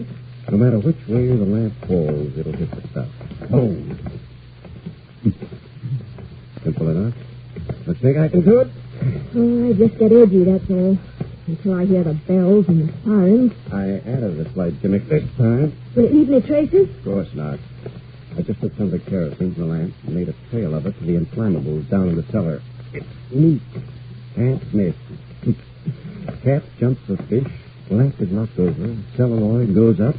Kerosene leaves the flames right where we want them. Perfect. Sounds all right. Let's get up to the top. 3rd floor already, Kathy. How much higher? Only one more to the top. Piggy. I'll put you down soon. Hey, Dave. You're not dropping the bits of fish too close, are you? Not every 6 steps. That's one hungry kitten.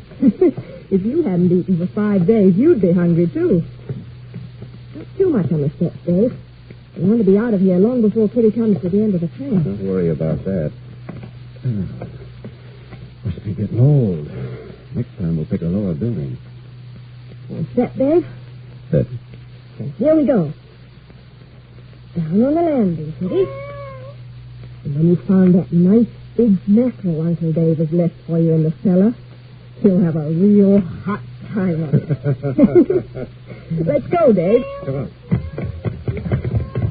Oh, harder to run downstairs than to climb up. That's my fireman slide down poles, baby boy. I beg your pardon, folks. I heard you running down the stair. Oh, it's just a slave. Oh, yes.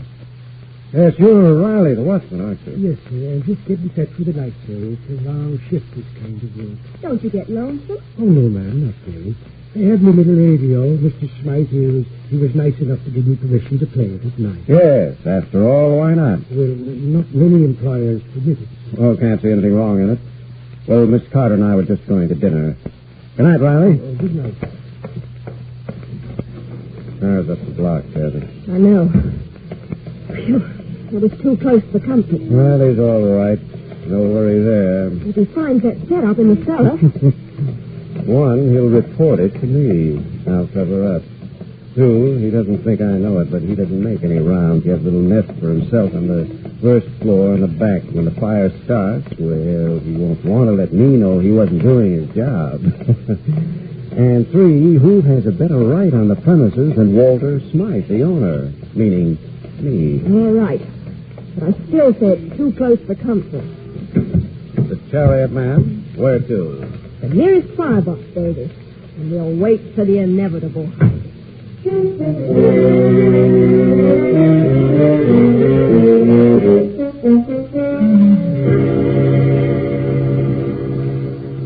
What time is it, Dave? Must be close to 10. It's too dark here to see my watch.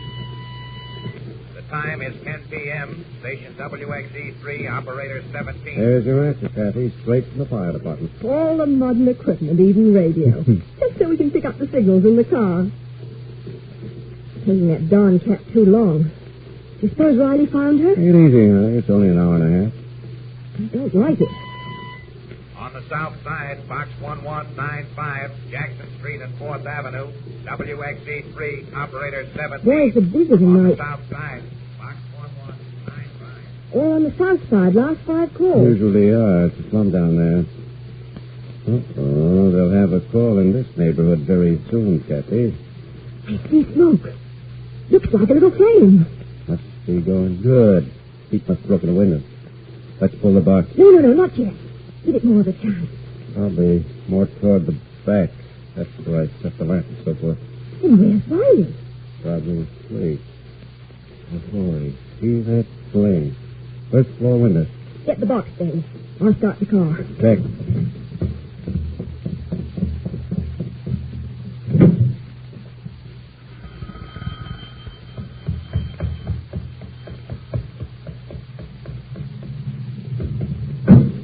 Okay, Kathy, let's go.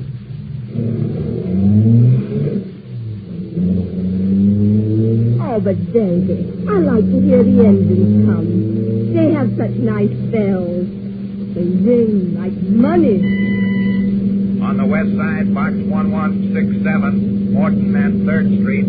On the west side, box 1167, Morton and 3rd Street. That's WXE3, operator 17. Where are you going, Kathy? Up 4th Street. They'll come that way. They're exciting enough in daylight, but at night, oh, together. Kathy, sometimes you scare me to death. Here they come.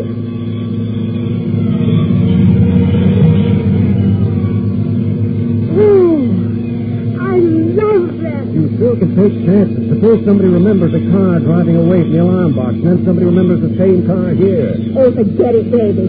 Nobody will remember anything but the engine. They never do. On the west side, box 1167, Morton and 3rd Street. All companies operating on the first alarm. WXE3, operator 17. All companies, Davy. They're all working. We're a success, Davy. We're a success again.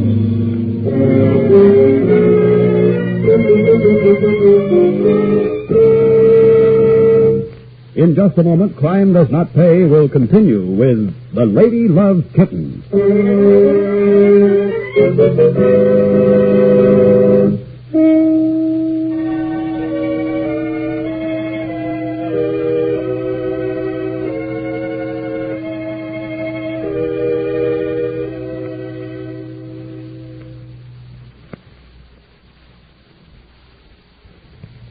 Now we continue with Crime Does Not Pay, starring Anna Lee as Kathy Patterson in The Lady Loves Kittens.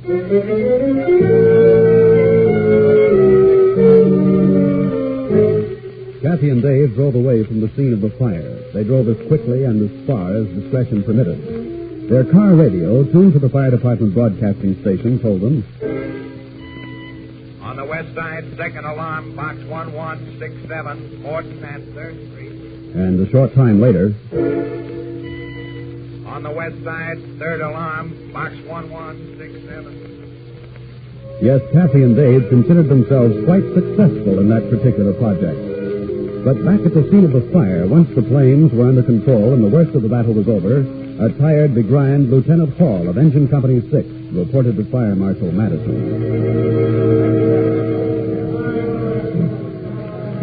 Lieutenant Hall reporting, Marshal. Well, glad you identified yourself, Hall. I wouldn't have known you under all that soot.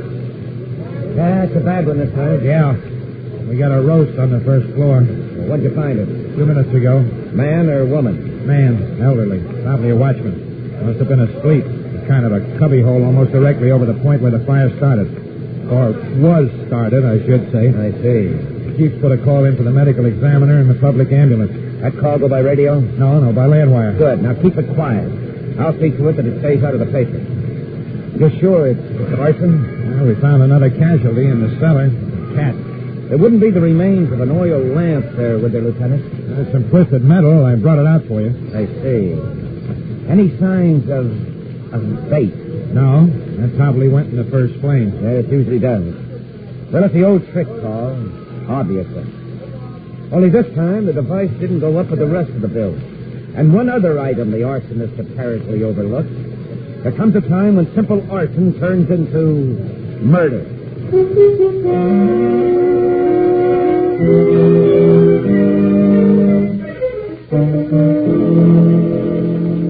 There it is, Dave.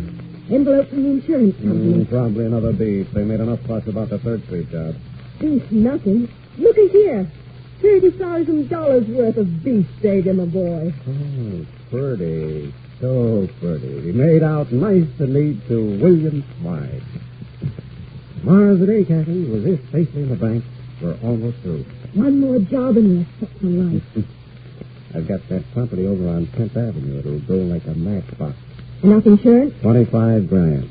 That'll do it. When? I'll get me another little 50-50. When? I'll get the cat tomorrow. We'll be ready next week. As soon as Kitty is hungry enough.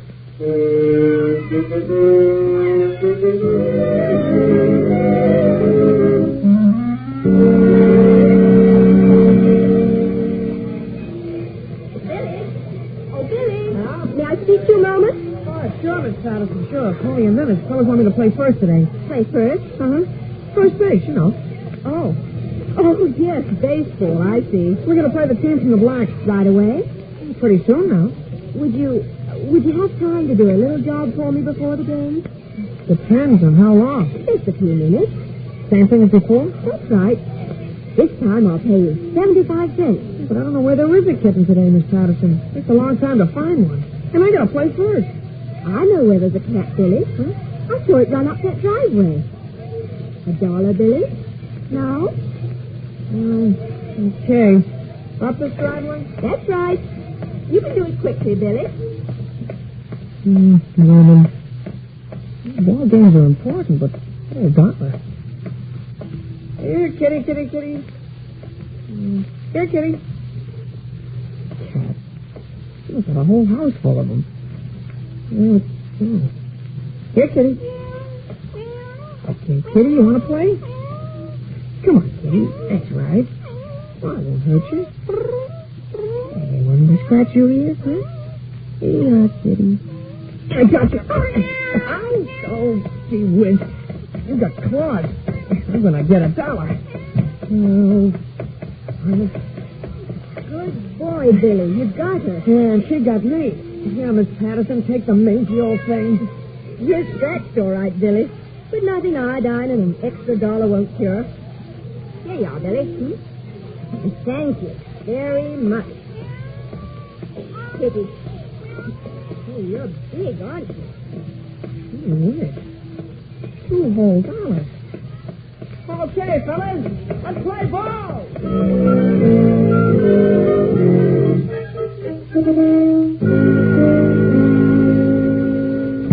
Anybody home? Yes, I am, son. Your mother had to run out to the store for a minute. Al, how was the game today? Bill, you've been fighting again. No, Dad. Yeah, we won the game. What'd you play? Catcher without a mask? No, I played first. Oh, swell, boy. Yeah. Hey, you get spiked or something? No, of course not. We don't wear spikes. I was catching a cat. Bill Madison. Catching a cat. Yeah. The lady gave me $1 for the cat. And another one for the scratches. Oh, I see. She must have wanted her cat pretty badly. No, it wasn't hers, just a stray. In the Hennessy's backyard. She collects cats. How do you know? Oh, I've caught some for her before. That's how I got the money for my new scoop net. Oh, I see. You know her name, son? Sure. Miss Patterson. Well, does she know yours? Mm-hmm. Oh, look a lost dog. My son.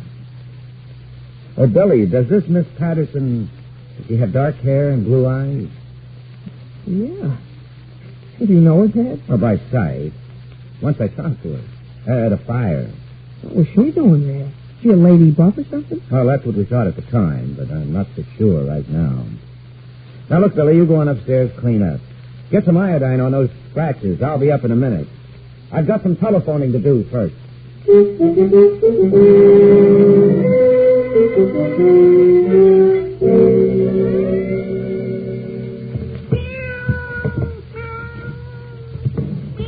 Hurry up, Dave. This cat is a devil. All right, fast as I can. Well, you'll tear me to pieces. Okay, give me the animal. You set up the fish. Here.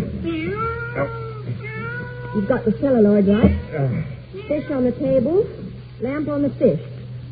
All right. Got a match? You kidding? Oh, never mind. Use my lighter. All set. Let's start upstairs. Not this time, Miss Patterson, Mr. Paget. Hello, Marshal Madison. How's your big son? Never mind that. We've got you cold. You can't prove a thing. This is my property. If I want to experiment in the cellar, it's my business. No good, Paget. We've had you tagged for weeks. We traced you through the last insurance company. And both of you have been tailed for a week, ever since your partner used my son as a cat snatcher and he got scratched. I told you, Kathy, that time you went too far. Shut up, Dave. Don't talk till we get a lawyer. It'll have to be a good one. The charge won't be arson. It'll be murder. The watchman died in that last fire. Dave, give me the cat. Here, take the lousy animal. Bring the cat here. Not in the light, Marshal. This kitten gets his fish. Marshal, the celluloid. Let me go. Look out. Look out. Oh, get out. That goes up like dynamite. Will you get back home? Get back home. Get back home. Let's see you put this one out, Marshal. Oh, Grant Patrick. Let me out. Let me out. Here, I get him. Come on, you. Hold it. I can't see. I can't see. Get him out of here. I'll take the girl. Where is she? She's back there. I can hear her, but I can't see her. Kathy! Keep moving, Paget. Kathy! Kathy! Kathy! Patterson, this way. Get down and fall. I can't get through to you. Don't try, Marshal. I'm not coming out. Kathy! I told you what. I'm not fire. Patterson, don't be a fool. You can't reach her, Marshal. She's gone. Come on, get out. Somebody better pull her back quick. Fire! Kathy! I can't see. All right, Hall, we'll get you out. Only this time, Patrick. You won't collect any insurance. I'm only sorry that your girlfriend won't be around to sit in the same seat that you're headed for.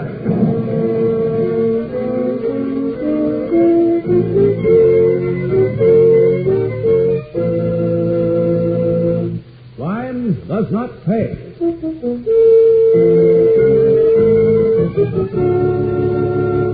Anna Lee, who was starred as Kathy Patterson in The Lady Loves Kittens, will be back with you in just a moment.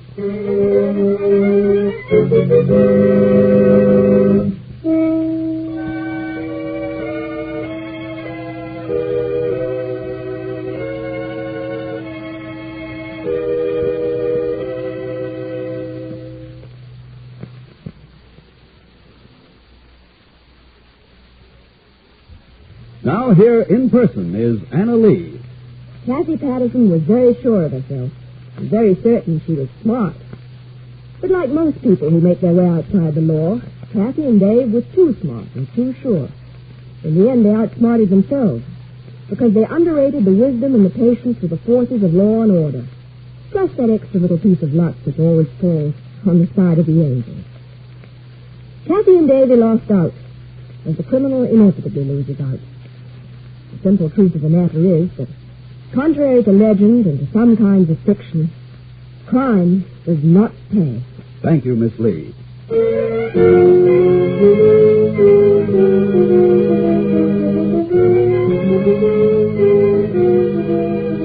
Crime Does Not Pay is written by Ira Marion and directed by Mark D. Loeb, with music composed and conducted by John Garth. Technical advisor is Burton B. Perkins. The events, characters, and names used in the story you've just heard are fictitious. Any similarity is purely coincidental.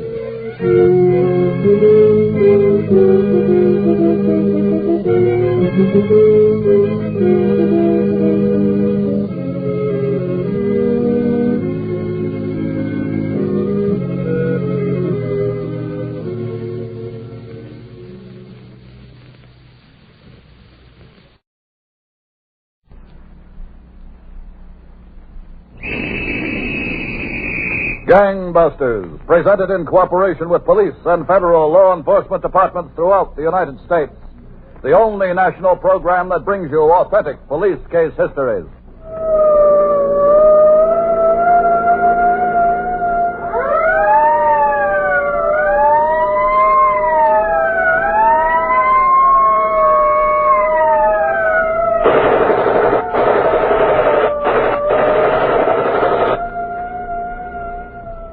Tonight, Gangbusters presents the case of the Hue and the Cry, in which detectives were challenged by the killer of a cafe owner.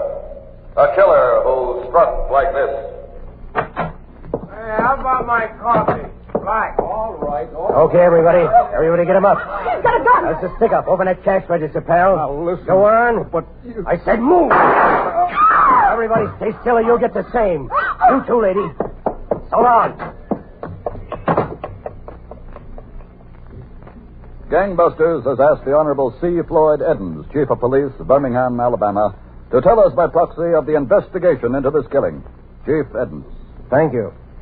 This killing was not a mystery murder of the story-writing type, but it was a mystery, and typical of at least 90% of the homicides detectives of American cities are called upon to investigate. For Detective Captain C.L. Pierce, it began late one night in Birmingham, somewhat more than a year ago, when his car responded to a radio call to the West End hamburger shop, where, despite the lateness of the hour, a considerable crowd had been attracted by the presence of 3 or 4 police cars and an ambulance.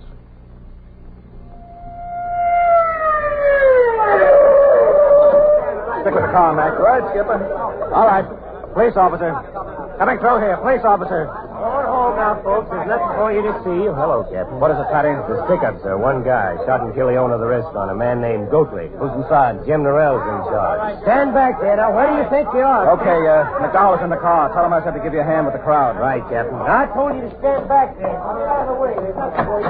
And show me just Hello, where Jim. Come in, Captain. Are you a captain? Is a captain higher than a detective? Now, Sarah. I make a perfectly straightforward statement, Captain, and this detective here won't believe me. Sarah, yeah. Don't Sarah me. We'll go over it again, Mrs. Trexler, if you'll just have a seat for a minute. Well, Over here, Captain. He's covered up. He's lying right where he fell. You want to see what he looks like?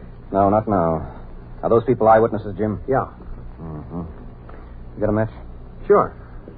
Oh, will you have a cigarette? No, thanks. Well, what's it look like?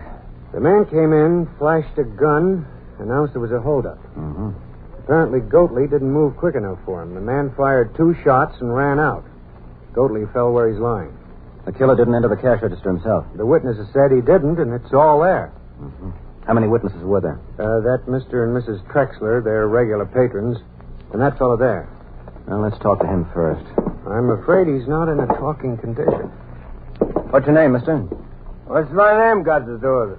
All I want is another cup of coffee, black. Service around there is still... Oh, excuse me, Chief. What's your name?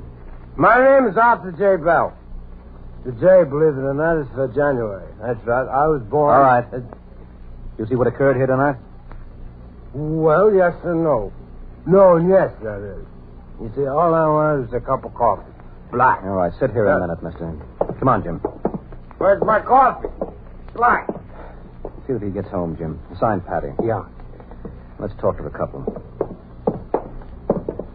All right, Mrs. Trexler, now we can talk. It's certainly about time. Sarah. I told you not to Sarah me. Now, Mr. Trexler, how old would you say this man was? Well, I couldn't say exactly, Captain. Somewhere between 25 and 35. Closer to 25.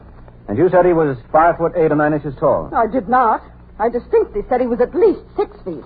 My husband says he was 5 foot 8 or 9. But that's all he was, Sarah. He was 6 feet if he was an inch. He weighed about 116. I couldn't say what he weighed. About 160. Blonde hair? Yes. Sort of balding, very thin on top. Sarah, it was my impression he had a full head of hair. Where did you get that impression? Well, I saw him. He wasn't that far from me. He was balding. I made a distinct point of remembering. But, Sarah, it's getting kind of late, Mrs. Trexler, and I realize this has been pretty much of a strain on you, witnessing a murder. I've got stamina, Captain. I may not have much else anymore, but I've got stamina. Yes, well, we certainly appreciate your help. And we'd like to have you down at headquarters in the morning. I'm sure we'll have some suspects for you to look at in the lineup. And I'd like to have you go through our file of photographs of known criminals. Any way we can help, any way at all. Thank you. I can have one of my men drive you home. No, thanks. We have our car parked across the street. Come on, Sarah. Good night. Good night. See you in the morning. When I say he was balding, why do you contradict me? If you had one half the power... Well, there go our star witnesses. Well, at least they agree it was a man. He'll be all right. Can I have those matches again, Jim? Yeah, sure. Here, keep the pack. I got plenty. Oh, thanks. Jim, ask the coroner not to start or disturb anything until the laboratory boys get here and have a good look around. And make some pictures. Okay. Hey, where's my coffee?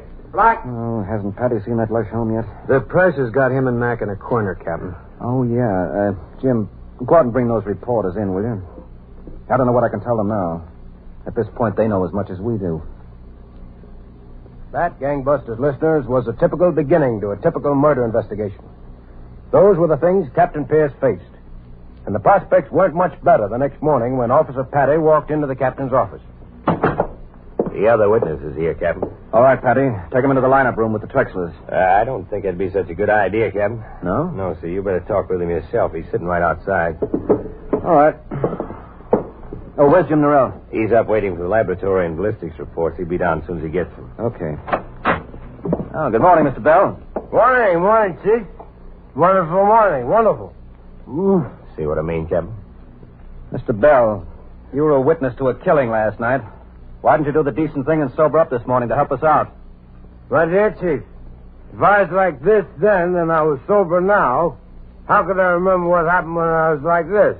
How could I, huh? Yeah, I think it's my patriotic duty to stay drunk. All right, Mr. Bell. You can go home now. We'll call you when we need you. You mean I gotta stay this way until you need me? Oh, fine.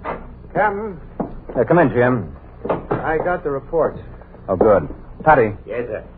See that one of the boys drives Mr. Bell home. Oh, listen, that won't be necessary. I got my own car. See that one of the boys drives his car home. Come on inside, Jim. Yeah. Listen, I can drive. I've been driving for years. Rough, huh? Yeah, plenty rough. You got a match, Jim?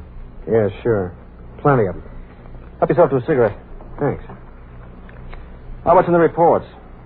The preliminary ballistics report says the gun used to kill Goatley was a Colt .38 special revolver, apparently. Mm-hmm. What about the lab? They turned up a few odd items sweeping the floor, nothing of special significance, I don't think. Mm-hmm. Here, I brought them downstairs. A couple of bobby pins. Well, I don't think the killer would be wearing those. A penny, that's not much help. Say, what's this little bolt? I don't know. The technician said they swept it off the floor with the other stuff. What is it, nickel-plated? Yeah, that's what it looks like. Maybe it fell out of some piece of equipment in a lunch stand. Maybe. If it... we're all finished with the lineup, Skipper.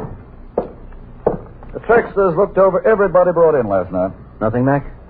Nothing. Oh, excuse me. Sure. Captain Pierce. Yeah, Patty, Captain. There's a man on the phone here says he has some information on the killing. He won't talk to anybody but the boss. All right, put him on. And get busy, Patty. See if you can find out where that call is coming from. Right, sir. Hold on, Captain. Hello? This is Captain Pierce talking. Are you the boss? That's right, of this squad. I want to give myself up. I killed that restaurant man last night. What's your name? Oh, no. Well, how can I You let me do the talking. All right, you do the talking. Now, you go to the Woodrow Wilson Park and sit on the first bench facing 21st Street. I'll meet you there in a half an hour and give myself up. Goodbye. Hello? Hello? Oh, boys, maybe the case is washed up. Yeah? That man says he's the killer. Wants to give himself up. I have to meet him in half an hour. Well, you never know, Skipper. Sometimes the tough ones do somersaults on you. Yeah, Max, sometimes. Jim, let me have those matches again, will you? Yeah, sure. Catch. Well, Gangbusters listeners, that's how things go in a murder investigation. But events took a stranger turn when Captain Pierce met the man who confessed he was the killer. And once again, we hear from tonight's narrator, Chief of Police, C. Floyd Edens of Birmingham, Alabama. Well, as I was telling you, at the appointed time, Captain Pierce seated himself on the proper bench in Woodrow Wilson Park in the heart of downtown Birmingham. Other detectives were at strategic points along Park Avenue and on 20th Street, where they could watch the whole affair and move in quickly if necessary. The captain sat on the bench alone for some minutes before a carelessly dressed man approached him.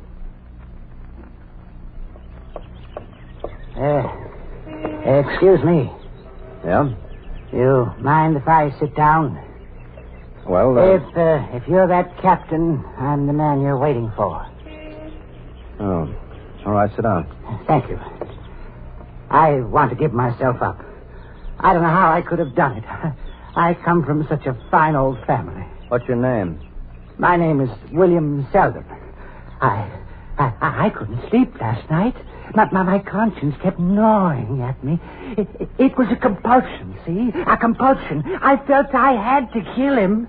That poor innocent soul in a pool of blood.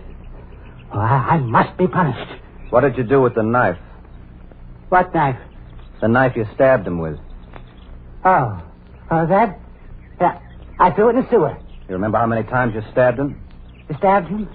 Oh, again, and again, and again. I don't know. And you should remember. Say, who are you waving to? Oh, just some friends of mine. I stabbed him again, and again, and again, and I was covered with blood. Is everything okay, Captain? Yeah, fine. Gentlemen, this is Mr. Seldom. How do you do? I do. Mac, Mr. Seldom says he committed a murder. Suppose you take him to jail. You mean to that nice jail, Skipper, the white one? Uh-huh. I know where you're sending me. You're not sending me to jail. You're sending me to the psychiatric ward. Come on, Mr. Seldom. But I've been to the psychiatric ward before. Well, Captain? Well, yourself. Come on, let's get back to the office and work on this thing the hard way. I got a hunch about that gun. Jim. Sure, I've got a match. Thanks. I don't know how it'll work out, but we can try it anyway. Come on.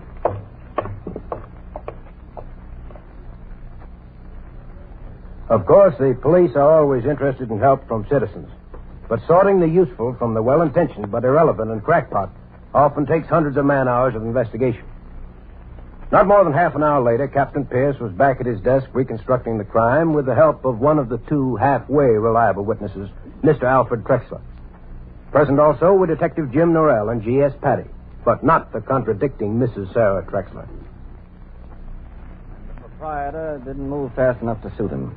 Now, to the best of your recollection, Mr. Trexler, that's when he fired the shot. Well, yes, Captain, to the best of my recollection. But last night, Sarah said that he fired the shot Mr. Trexler, your wife is upstairs looking over photographs in the Rogues Gallery. When she gets finished, we'll get her conception of what happened. Right now, we want yours. Yes, sir. Jim, may we see your gun, please? Sure, Captain. Hold it up so Mr. Trexler can see it. That's it. Now, Mr. Trexler, was the gun the bandit had anything like that gun? No, nothing like it. The bandit had a revolver. That gun is an automatic, isn't it? Yes, that's right. Yes. All right, Jim. Patty? Yes, sir. Let's see your gun. Sure thing, Captain. Well, Mr. Trexler? Now, that's a revolver, isn't it? Yeah. Well, it's not like the revolver the bandit had. All right, Patty. That gun is a Smith & Wesson, Mr. Trexler. I've got another gun in my desk drawer, another make of revolver. Is this anything like the gun the bandit had? It's the gun. It's the very gun he used to kill him. How do you know it's the very gun? It just occurred to me now. That little silver screw was in the side. I just remembered. I couldn't keep my eyes off it. The little silver screw. That's my gun, Mr. Trexler, my personal gun. But... I know. The bandit had an identical gun. A Colt 38 Special. We found that little bolt on the floor of the restaurant. We didn't know where it came from. Now we know, don't we? Yes, I suppose we do. Yes, I found the one place on a Colt 38 that the little bolt fit. Right forward of the trigger guard. It must have come loose and jumped out when the killer fired at Mr. Goatley. That's wonderful, Captain. Well, not so wonderful, Mr. Trexler. And when you get right down to it, all we've got is a little nickel-plated bolt. Yes, Gangbusters listeners, that's all Captain Pierce had. A little nickel-plated bolt. And in a criminal investigation, you go to work with what you've got. So begins the checking and the rechecking. Same questions asked over and over again to hundreds of people.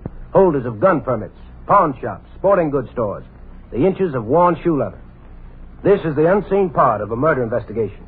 The routine, the drudgery, and the honest-to-goodness toil. But sometimes it pays off.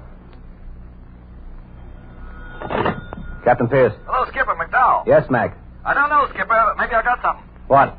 Well, they made a call out in Inslee on a guy who holds a gun permit. Yeah? Well, he's not home. He's at work. But I got to talking to his wife about the gun. She couldn't find it any place in the house, but she told me there was a bolt missing, and her husband replaced it with a nickel plate bolt he had around. Mac, what's the name of the man? His name is Andrew Jennings. He works as a puddler at Southern Steel. He's working right now on the 8-to-4 shift. Okay. Bring the woman in here. In the meantime, we'll take a run out to the mill and talk to the husband.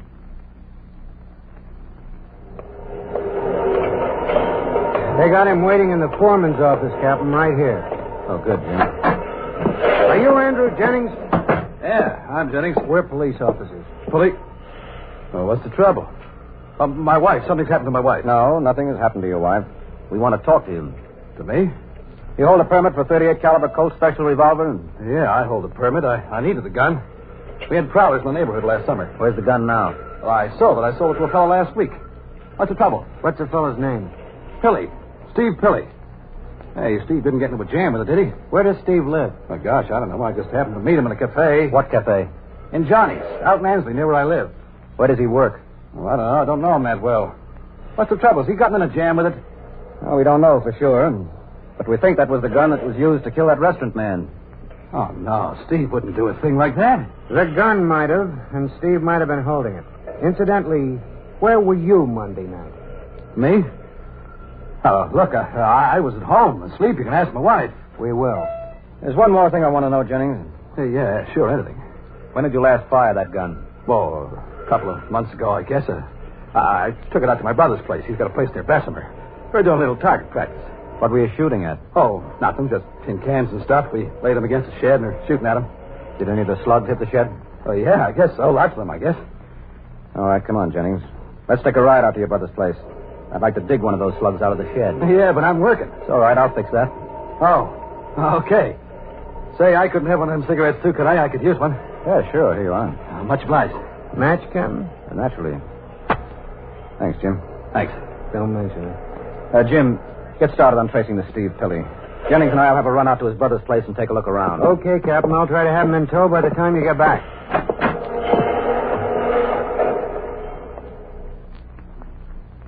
Well, Gangbusters listeners, there's a problem for you. Given just a name, find the person from among 400,000. The files of the Bureau of Identification were checked. No luck. The city directory. No Steve Pilly. The telephone company, the electric light company, the general post office, the auto registration and driver's license bureaus. No Steve Pilly. And they were still looking late in the afternoon when Captain Pierce returned to the office with the erstwhile owner of a gun, steelworker Andrew Jennings. All right, have a seat there, Jennings. Hey, Captain, I ought to get home. My wife's got dinner. Your wife knows you'll be late, Jennings. Hello, Captain. And Jim? She does? She was here almost all afternoon. Oh. Look, Captain... Sit down there, Jennings. But I went all the way up to my brother's with you. I lose a day's pay. Now, what else do you want? The slugs we got are now being compared with the ones we took out of the murdered man. If they match up, that means your gun did the killing. And in that case, we'll have a lot more talking to do. Oh, I see. Oh, good. Now, sit down. Captain. Yes, let's go inside, Jim. We haven't been able to find a trace of any Steve Pilley yet. No? I'm beginning to have a faint suspicion there is no such party. Well, why should Jennings say there is? For the best reason. Well, he was at home. His wife said he was. Wives aren't always the most reliable thing in the world. I think we ought to give the Trexlers a look at him. Maybe we'll get a make. Yeah, sure, Jim. Why not? I'll call and get him down here right away. I'll get it. Captain Pierce. Patty, Captain. Yes, what do you got, Patty? There is a Steve Pilley. Oh? Where'd you get the line? Unemployment Compensation Office. A man named Steve Pilley, address given as 8722 2nd Avenue, a rooming house there. He got his final unemployment compensation check a week ago Thursday. And he had just time enough to run out of money. Well, they tell me, yeah, he's been in and out of this office every other month for the last year. Never held a job longer than that. Mm-hmm. Okay, Patty. Bring everything you can on him and get in here. You bet, Captain. What's up? There is a Steve Pilley. Oh? Mm-hmm. Skipper. Yes, Mac. The slugs you brought in come out of the murder gun. Uh-huh. Didn't need to take more than one look. Well, we're getting close, I guess. Yeah, awful close. I got one, Captain. Oh, thanks, Jim. As soon as Patty gets back here, I want a stakeout at 8722 2nd Avenue. There's a boy lives there I'd like to talk to. 4 o'clock in the morning is probably the most satisfactory time of day to make an arrest. The subject in question is generally at home, and usually too sleepy to get himself hurt or to hurt any police officers. So at 4 o'clock the next morning, 2 city cars pulled up in front of the rooming house at 8722 2nd Avenue. They were greeted by a figure who stepped out of a nearby shadowy doorway.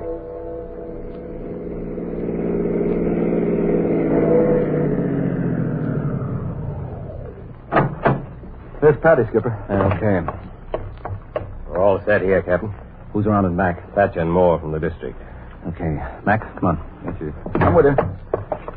I get it all fixed with the landlady. Front door is open. We can just walk right in. Hi, Captain. Okay, Jim. Let's go. Sure, I'm ready and waiting. Mac, patch yourself across the street and watch the windows. Right, Skipper. You park yourself on the front stairs, Patty. Right here. Okay, Captain. Take it easy. Front door's open. Walk on in. Yeah. Second floor front, Jim.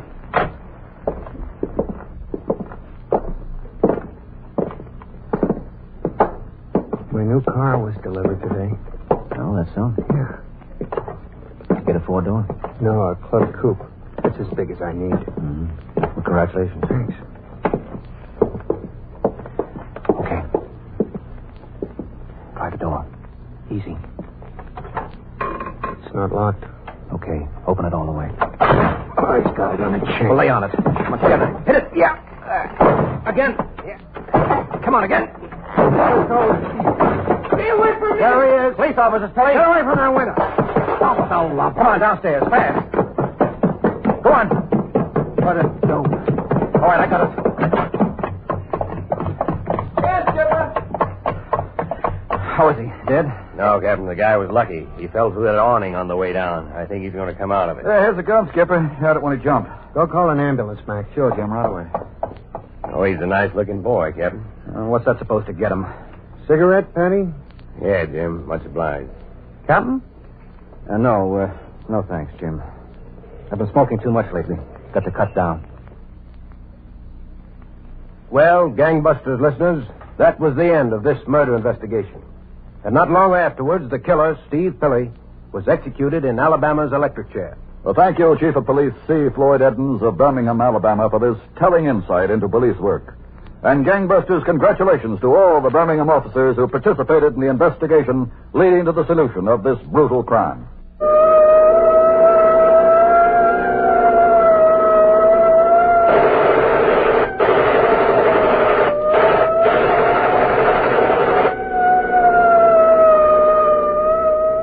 Tonight's case was dramatized by Stanley Niss and directed by George Zachary, with Les Damon and Art Carney in leading roles.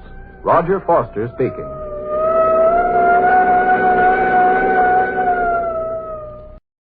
Proudly we hail.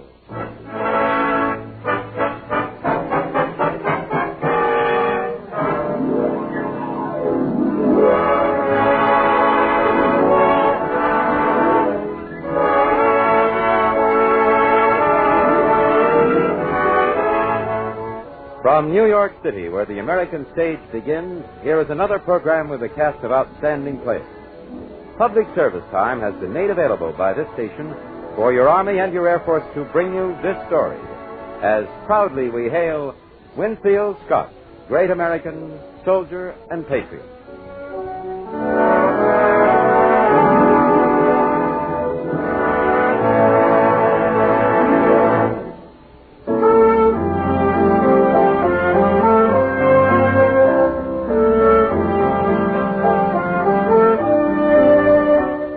Our story is entitled The General Builds an Army, a great story of the early days of our great nation and of one of the brave men commemorated by the pages of history. Our first act curtain will rise in just a moment, but first, young man, why not let a thought for tomorrow be your thought for today? Right now, your United States Army, the senior service, needs qualified technicians in such varied and interesting fields as radio, radar, meteorology, photography, and many, many others. Yes, you can be trained to do a job and acquire a skill that will be of great benefit to you for the rest of your life. You can also take pride in the fact that you answered your country's call in time of great need. Why not let a thought for tomorrow be your thought for today? Visit your nearest United States Army and United States Air Force recruiting station and enlist in the United States Army. Remember, let a thought for tomorrow be your thought for today. And now your Army and your Air Force present the proudly we hail production, The General Builds an Army.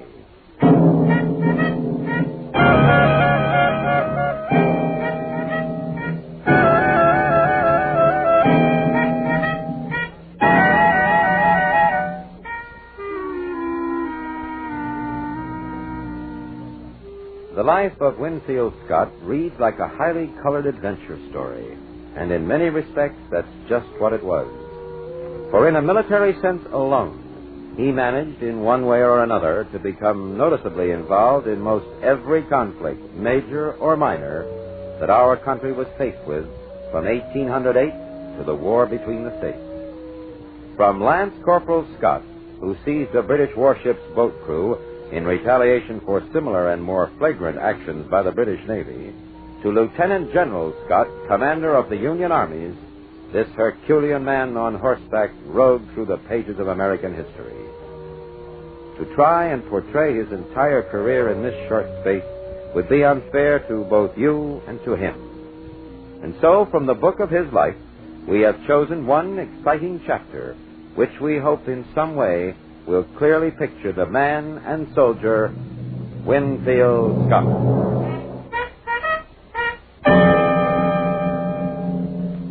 Washington, D.C., December 1813. President Madison is conferring with his Secretary of War, John Armstrong.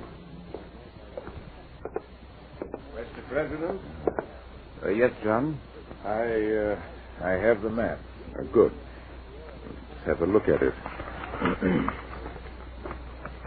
It covers the entire area, Buffalo to Montreal. Yes, so I see. This Wilkinson here? What's left of his command? Queenston, Stony Creek, Burlington Heights, and now Chrysler's Field.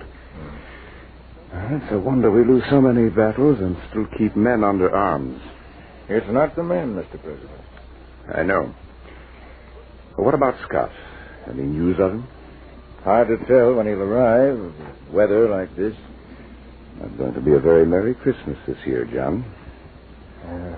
No. Perhaps, Mr. Madison, I should resign. Oh, nonsense. There's nothing wrong with the plan of your campaign, merely the execution of it. If Hampton and Wilkinson had to... Well, what's the use in talking about it? From Scott, we'll get a clear enough picture. He's young, full of fire, and from all indications, he has the ability to lead and to succeed.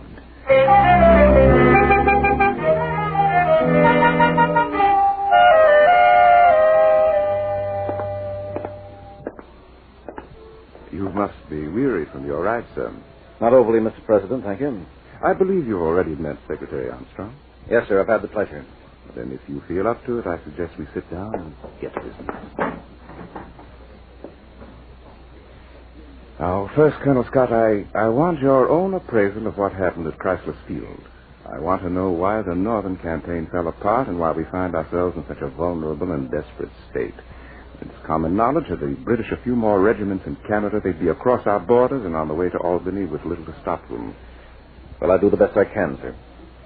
As I understand it, there were 3 possible plans of attack suggested by Secretary Armstrong. General Wilkinson accepted the second plan and then changed.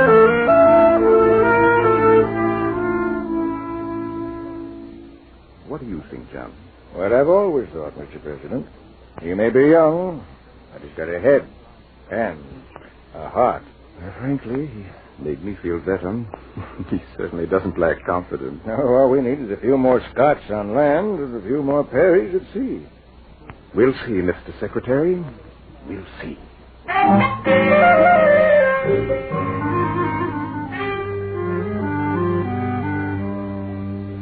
Colonel Scott, let us suppose you were given command of the Niagara area. What would be your first act? Mr. President, I have long seen and learned through bitter experience that an untrained or a half-trained army is no army at all.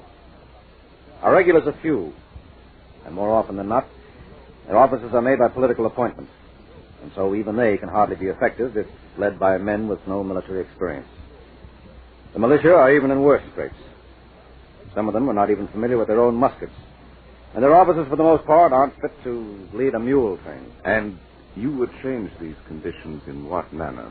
Just as von Steuben did at Valley Forge, sir. Before my command made one move against the British, I'd put it through the most rigorous training course I could devise. I'd teach them to drill, sir, how to deploy in battle. I'd teach them discipline and respect for their officers. In short, sir, I'd teach them how to be soldiers. And I'd start by training the officers first. And, Mr. President, if any silk-pants popinjay objected, I'd personally fling him into Lake Erie in good riddance. Which might have political repercussions. Which I respectfully suggest, Mr. President, would not be as serious as a lost war. Yes, I must admit there are a few splashes I'd enjoy hearing myself. Colonel Scott, we'll speak further of this tomorrow at 10. Certainly your ideas are sound and necessary. But how much time would it take to train such an army? Give me 2 months, sir, and I'll do it.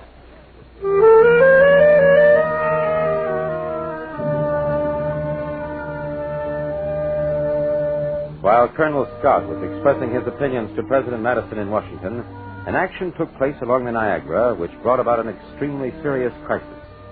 The American commander, Brigadier General George McClure, forced to retreat from his position at Fort George when threatened by a far superior British force, burned the town of Newark, turning 400 women and children out of their homes in the dead of winter. Even though the president disavowed McClure's action, retribution was swift and terrible. The British swept across the New York border, burning and pillaging, their Indian allies massacring all who stood in their path. All American resistance along the frontier of western New York came to an end in that dread winter of 1814. It was then that 27-year-old Colonel Scott was promoted to Brigadier General and sent to Buffalo to take charge of a new command to be made up of both regular and militia troops. Oh! Who's in charge of this outpost? Sergeant Cole, sir. Where is he? In that shed down there asleep. You the only other man at this outpost? No, sir. 4 others. Where are they? They're down there asleep, too, sir.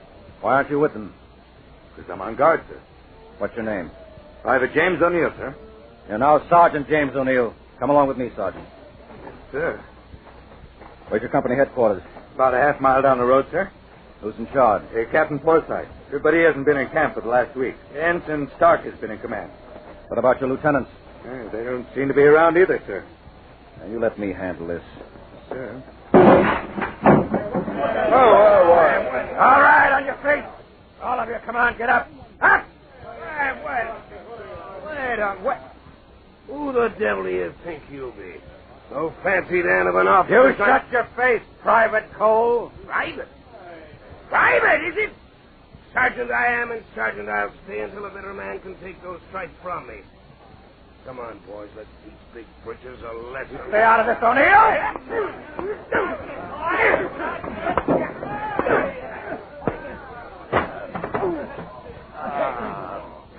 Very pretty, sir.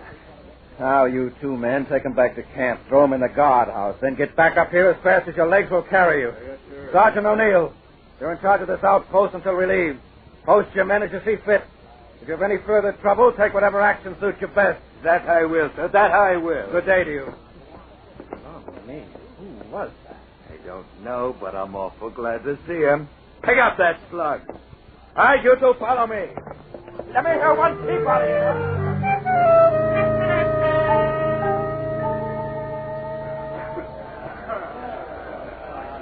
Gentlemen, I'd like your attention. Now, for those of you whom I'm unknown to, let me introduce myself. I'm Brigadier General Winfield Scott, your new commander. As for my officers, I haven't called you together here to hold a tea. In the 2 days I've been here, I've reached one definite conclusion. For the most part, this army is a slovenly, disorganized mess, which reflects on you. I want silence! Now, I have plans to turn this body of troops into a well-trained fighting force. And to do so, I'll need your cooperation. I not only expect it, I demand it. Any of you who are not willing to work and sweat with me are at liberty to resign your commissions here and now. To have well-trained troops, we must have well-trained officers. And I personally am going to see that you get such training. I trust that you've all read the order I've issued on the training program. So now, if you've got anything to say, let's hear it once and for all. This training program, General, how does it affect field officers? It affects all officers, Major, field or otherwise. And who, may I ask, is going to conduct the training? I thought I made that clear, Major. I'll be the drill sergeant.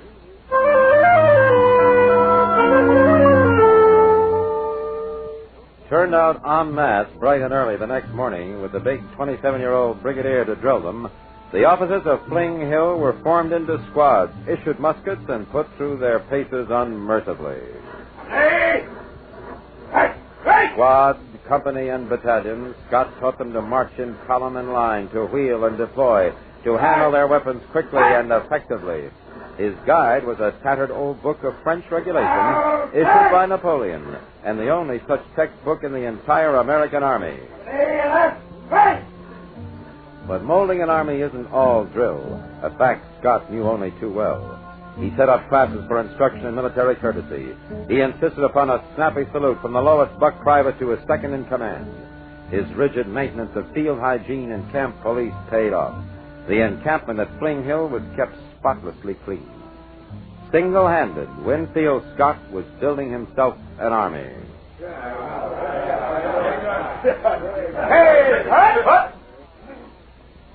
At ease, gentlemen.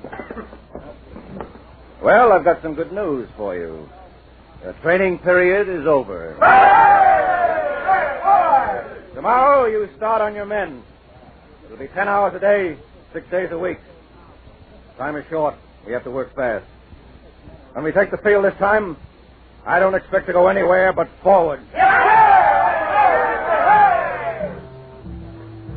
Day by day, the change takes place.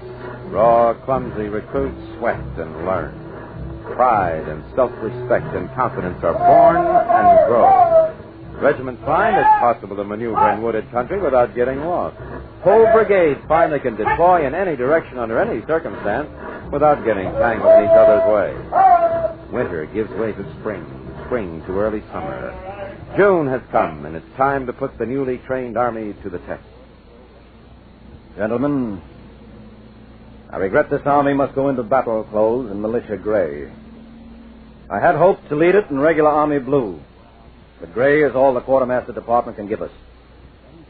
However, gentlemen, gray or in rags, I shall lead you and be proud in that duty.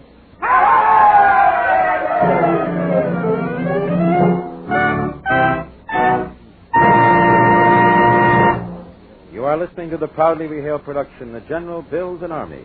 Our story will continue in just a moment after this important message.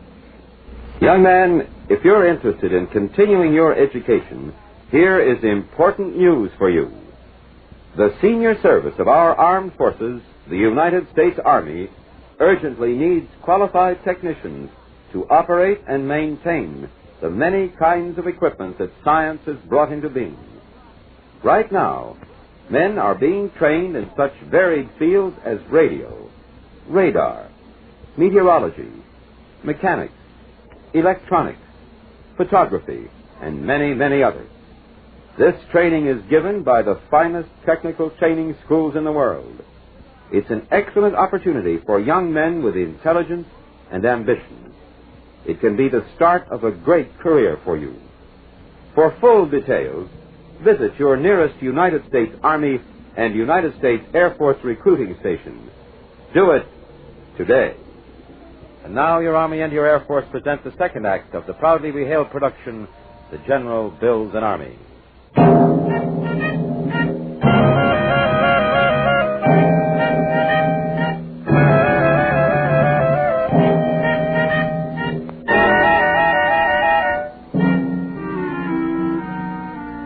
Period, the War of 1812. Lying between Lake Ontario and Lake Erie is a broad tongue of Canadian territory separated from the United States by the fast-moving Niagara River.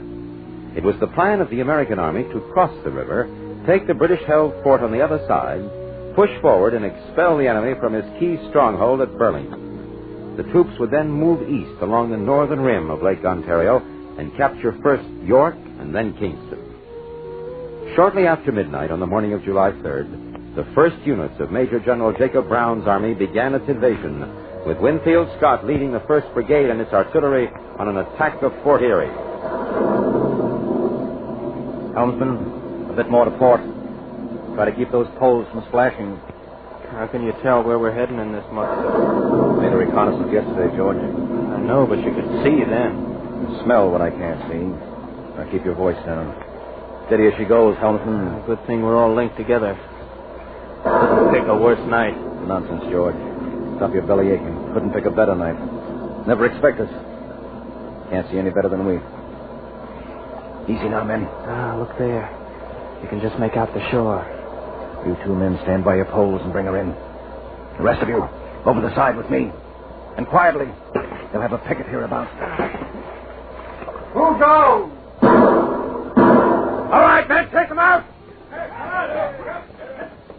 Well, there's one picket flush. They'll warn the fort. Little good it'll do. All right, start getting those rafts in here in the double. I want that fort before sunrise.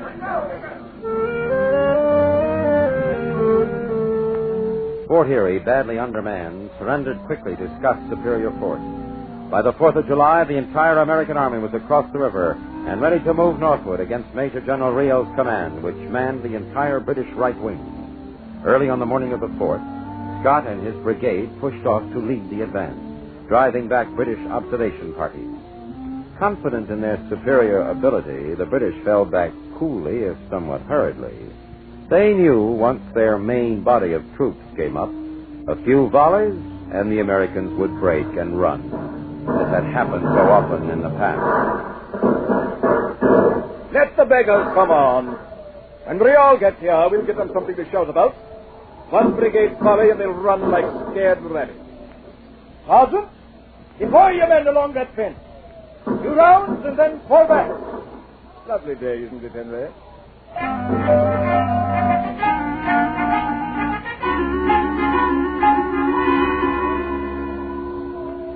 Well, Lieutenant Watts, enjoying yourself? Oh, yes, sir. It's been a grand day. 16 miles we've chased them, George. Across 1,000,000 creeks, and at every one they thoughtfully removed the bridge planking. You're lucky we didn't give them time to burn their bridges. Are we going to cross the Chippewa after them, General? Well, now don't let the smell of the chase add to your senses, George.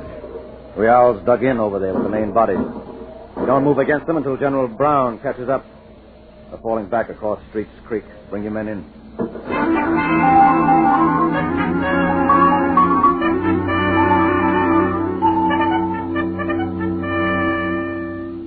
Yes, George, what is it? Well, I'm sorry to disturb you, General, but there's a Mrs. Street outside. She lives in the farmhouse just across the creek, and she'd like to speak to you. Well, show her in, by all means. Come in, madam, come in. You must excuse the smallness of my tent. Sit there, won't you? Thank you, sir. Now, in what way may I serve you? There's going to be a fight here about soon, isn't there? It's a likely probability, Mrs. Street, but just where, I couldn't say. My home is right across this creek. Could you see that no harm comes to it? It's all I've got. Mrs. Street, you have my word that your home will go untouched by any American troops. If you're able to get the same safeguard from the British, you can put your fears at rest. Oh, thank you, sir. Thank you. My pleasure, ma'am. If you'd like fresh vegetables and milk, I have plenty to sell. Fresh milk? It's an excellent idea. I'll detail a squad of men to take you home. George, see to it. I just thought of something else. If you and your staff would like to have breakfast at my place... Well, that's very kind of you, Mrs. Street, but we can't put you to so much trouble. It will be no trouble, sir, I promise you. And it'll be a good breakfast. Well, in that case, Mrs. Street, for my staff and myself, we accept gladly.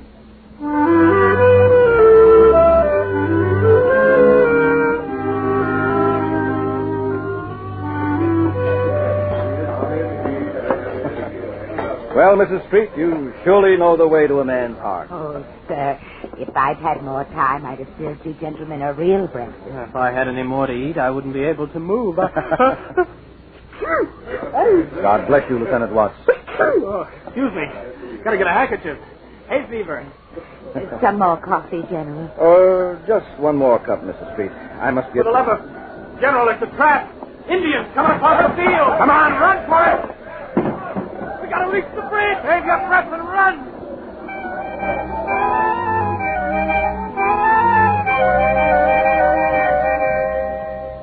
On a well-filled stomach, no man feels like trying to break a track record. But when you're being chased by a mob of howling savages, your feelings are guided by a somewhat strong urge. Winfield, Scott, and his staff made the bridge in safety and worried about their digestion later. How are things with Porter, Lieutenant? He's driven their scouting parties out of the woods, sir. Good. General Brown was just here. Rial's recrossed the Chippewa. We're going to have a battle. Find Towson, tell him to get his artillery up here on the double. Yes, sir. Colonel, all your men in. Follow me across the creek.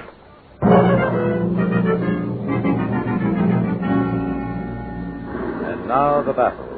It was joined on the plain between the Chippewa River and Street's Creek. In order for Scott to cross the creek, he had to march his men over a narrow bridge and then deploy them right and left to face the oncoming British column. The maneuver was executed under heavy artillery fire, and it was here that the long weeks of drill and tactics paid off. Calmly, with Scott at its head, the brigade dressed its line and began to move forward. The British general, on first seeing the gray-clad ranks, remarked happily, "Buffalo militia, they'll run at the first volley." Take this message to General Brown at once. The 25th is in the woods, covering my left flank. Towson and his battery are on my right. With Leavenworth and McNeil's battalions, I'm attacking.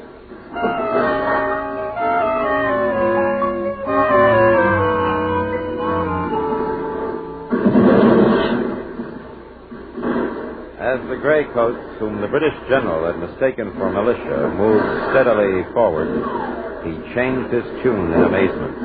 He was faced by troops as calm under fire as any he had ever seen. Not only that, the American artillery fire was reaping a terrible harvest amongst his own ranks. Who was the big dashing figure on horseback who rode at the head of his troops with a charmed life? Well, when it got down to cold iron, they'd break and run. Or would they? Men! They say the Americans are good at long shot, but can't stand the cold iron. I call on you instantly to give a lie to that slander. Charge!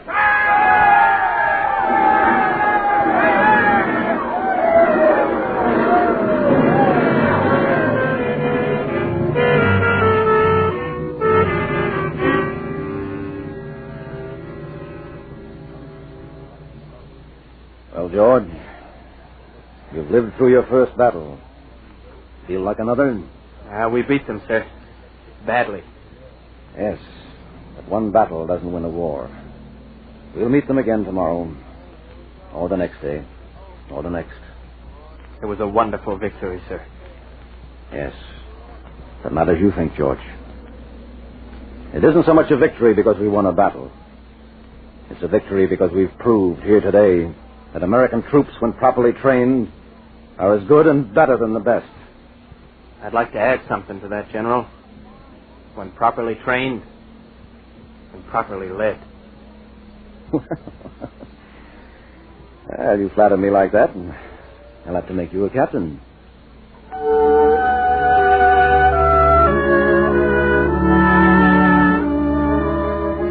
General Brown wrote of the Battle of Chippewa, Brigadier General Scott is entitled to the highest praise our country can bestow.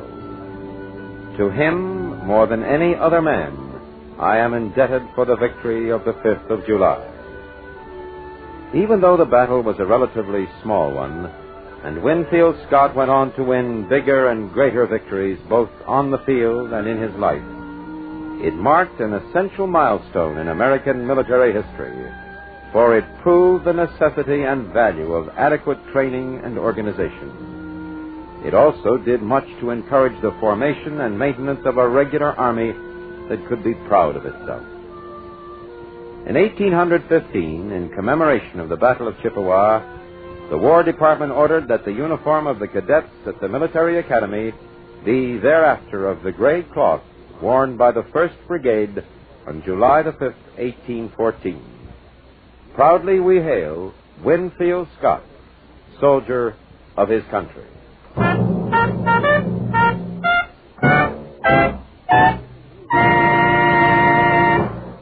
It shall not happen here. That is the unspoken prayer of every man in the United States Army. That is the unspoken reason for our growing military might. But the time has come to speak.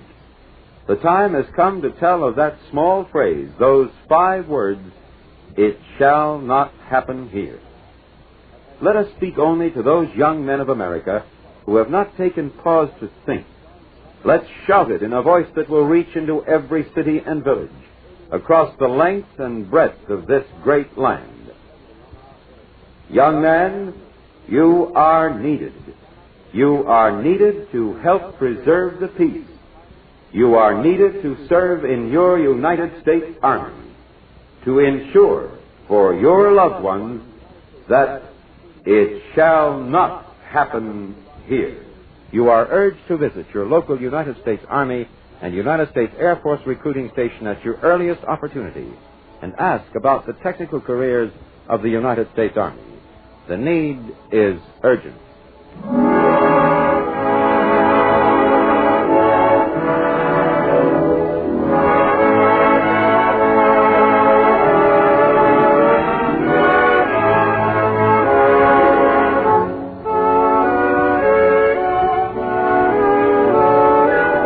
This has been another program on Proudly We Hail, presented transcribed in cooperation with this station. Proudly We Hail is produced by the Recruiting Publicity Center for the United States Army and United States Air Force Recruiting Service. This is Kenneth Banghart speaking and inviting you to tune in the same station next week for another interesting story on Proudly We Hail.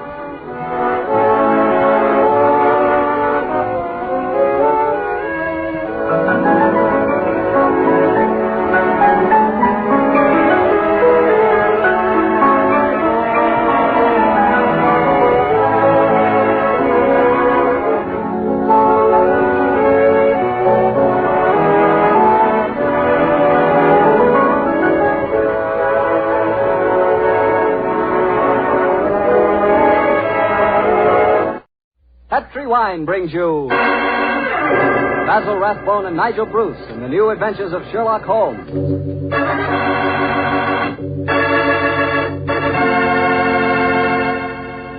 The Petrie family, the family that took time to bring you good wine, invite you to listen to Dr. Watson tell us another exciting adventure he shared with his old friend, that master detective, Sherlock Holmes. And I want to ask you something. You know, every now and then I've told you about the good old American custom of serving a glass of sherry before dinner, particularly Petrie California sherry. And I wonder if you've tried Petrie sherry. Really, a glass of Petrie sherry is the best beginning a good meal ever had. Petrie sherry is clear, fragrant, and truly delicious. It's a wonderful wine whose flavor is the essence of luscious, sun-ripened grapes. And Petrie makes 2 kinds of sherry wine, a regular sherry, and Petri Pale Dry. If you don't know which you prefer, try them both. Don't buy one, buy two. But remember, always buy Petri, because Petri wine is always good wine.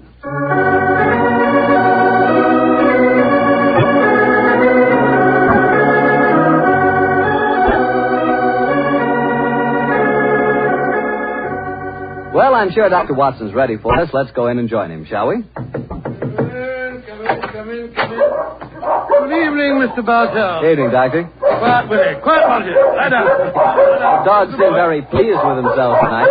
Did they have a good day? Yes, the three of us did, my boy. Hey, go on. Run off out in the patio. I took a 7-iron and some old golf balls on the beach this afternoon. I improved my game, I think, and the dogs had a great time chasing the golf balls.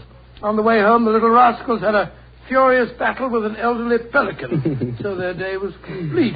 I'll have to join you on one of your afternoon strolls, Doctor. You and the dogs seem to have so much fun. Oh, I'll be glad of your company, Mr. Bartell. Well, draw up your usual chair, and I'll get on with tonight's Sherlock Holmes adventure. From the hint you gave us last week, I guess a Frenchman played a prominent part in the story? Yes, indeed he did, Mr. Bartell. His name was Francois Lavillard, and he was a detective of some note in his own country. The time my story begins, it was in 1889, to be exact. Lavillard had come over to London to discuss with Holmes the difficulties of translating some of his monographs into the French language. At this particular time, I was in the early days of my marriage, Mr. Bartell, and this fact, combined with a busy practice, meant that I saw very little of my old friend. He must have missed you, Doctor. Oh, well, indeed, yes. Well, of course, he'd never admit the fact, but to get on with my story. One cloudless June afternoon, I found myself in the neighborhood of Baker Street, and I couldn't resist paying a visit to Holmes. Mrs. Hudson was out, but having retained my old latchkey, I let myself in and mounted the familiar stairs. It gave me a strange feeling as I raised my hand to knock on what once had been my own living room door. Come in. Oh, hello, Holmes. Monsieur Holmes. Oh, I beg your pardon. I didn't know you... Watson, my dear fellow. How very nice to see you again. It's great to see you, Holmes. I'm sorry I interrupted you. I didn't know that you had company. Not at all, my dear fellow. We're delighted, aren't we, Lavillard? Watson, this is Monsieur Lavillard. How do you do, sir? How do you do? Enchanté, monsieur. I have often wished to meet the so charming Dr. Watson. Holmes has told me a great deal about you. Oh, it's very nice of you, sir. That suits you, Watson. You look splendid, old fellow. Gained a little weight, haven't you? Oh, yes, a few pounds, I mean. Come, you sit down, won't you? You sure that I'm not interrupting you in some important discussion? Oh, no, mon cher docteur. We were having a good-natured argument on the relative abilities of the French criminal compared to the English. Oh, interesting. You must lend me your support, Watson. Monsieur Lavillard is convinced that the English criminal is a very dull dog indeed. Well, we've met some far from dull ones in our time, I assure you, Monsieur Lavillard. The exceptions rather than the rule, I fear, mon cher docteur. You're stubborn, aren't you, Lavillard? Believe me, my dear friend, that I will yield to no one in my admiration of your knowledge and skill. That is why I wish I could persuade you to practice in Paris. There you would find opponents really worthy of your steel. What can happen to interest you in this land of grey fogs, boiled potatoes, and pots of tea? For myself, sir, you're not very flattering. Oh, don't be so insular, Watson. Oh, I meant no offense, my friend. Well, you say that the English criminal is dull. Well, perhaps if you were to read a published story of mine called A Study in Scarlet, you'd think differently. It tells of a very exciting adventure that Holmes and I had. I have read it, my friend. Oh, you have? An extremely gripping story, but surely you will admit that the crime was essentially of American origin. He's right, Watson. He's perfectly right, dear me. What can I do to vindicate the dishonor of the London criminal? Let me see. Oh, yes, of course. A copy of today's Times. That's fine. I shall introduce you to a section known as the agony column. Where is it now? Oh, yes, here we are. This should convince you of the color and variety of English life. The agony column? Mm-hmm. It sounds most painful. What is it, pray? A personal column is liable to contain anything from a lover's frantic appeal to his lady love to a ransom note. In my profession, I've frequently found it an invaluable medium for contacting the underworld. Yes, now, here we are. There's something. Dear me. Oh, dear, no. Today's column seems rather uninspired, I'm afraid. May I examine it? Of course, here you are. Merci. If the lady who helped my little boy across the road at the corner of Treadwell Street and High Auburn last Wednesday at 4. Will get in touch with Box 845. She will learn of something to her advantage. We can be more colorful than that in Paris, my friend. Yes, I think we can do better than that, too. Yeah, look at this, will you? The printer must have been half asleep when he set up the type for this advertisement.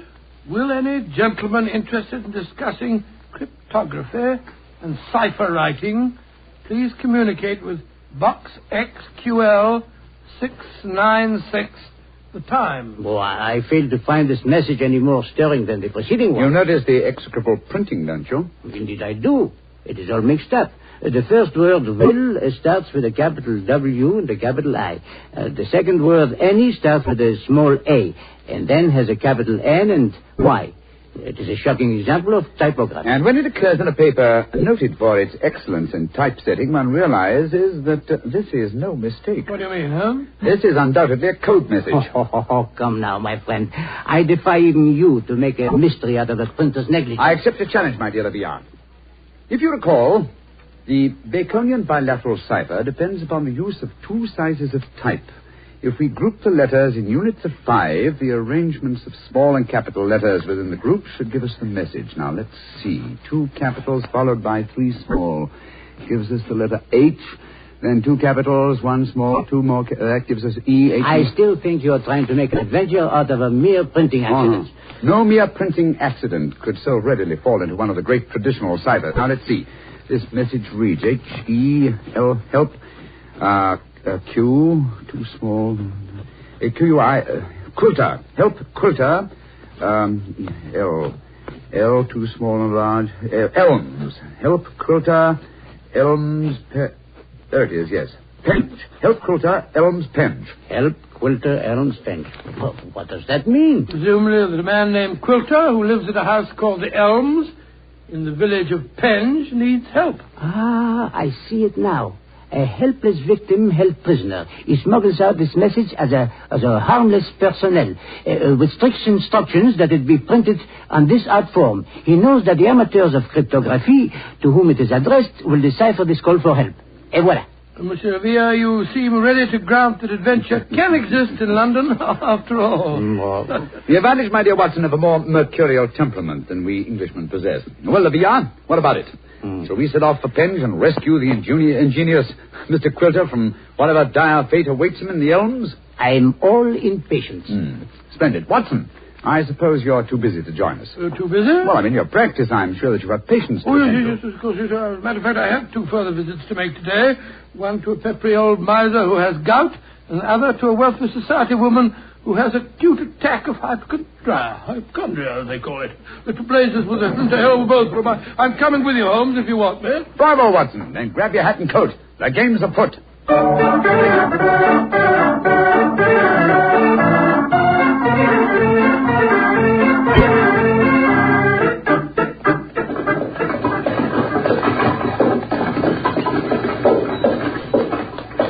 Here you are, gents. The Helms Penge. Nice afternoon for a drive, wasn't it? Afraid it'll cost you 15 bob, though. There's a sovereign for you. You can keep the change. Oh, me, thank you, Governor. Top of the evening to you, gents.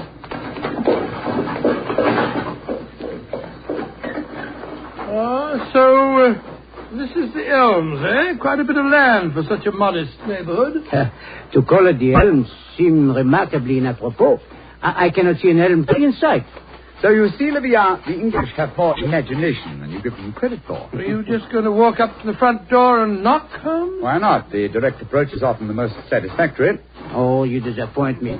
I had hoped that perhaps you would adopt one of the disguises in which you are so adept, I am told. Well, since it's unlikely that these people know me by sight, that's hardly necessary, is it? However, I trust that this little problem may reward you with some colorful highlights before we're through. No. Great Scott. Revolver shots. They came from the house. We are too late. Monsieur Quilter has been murdered. No, I think not. You will observe that the next-door neighbor to the Elms was mowing his front lawn as we drove up.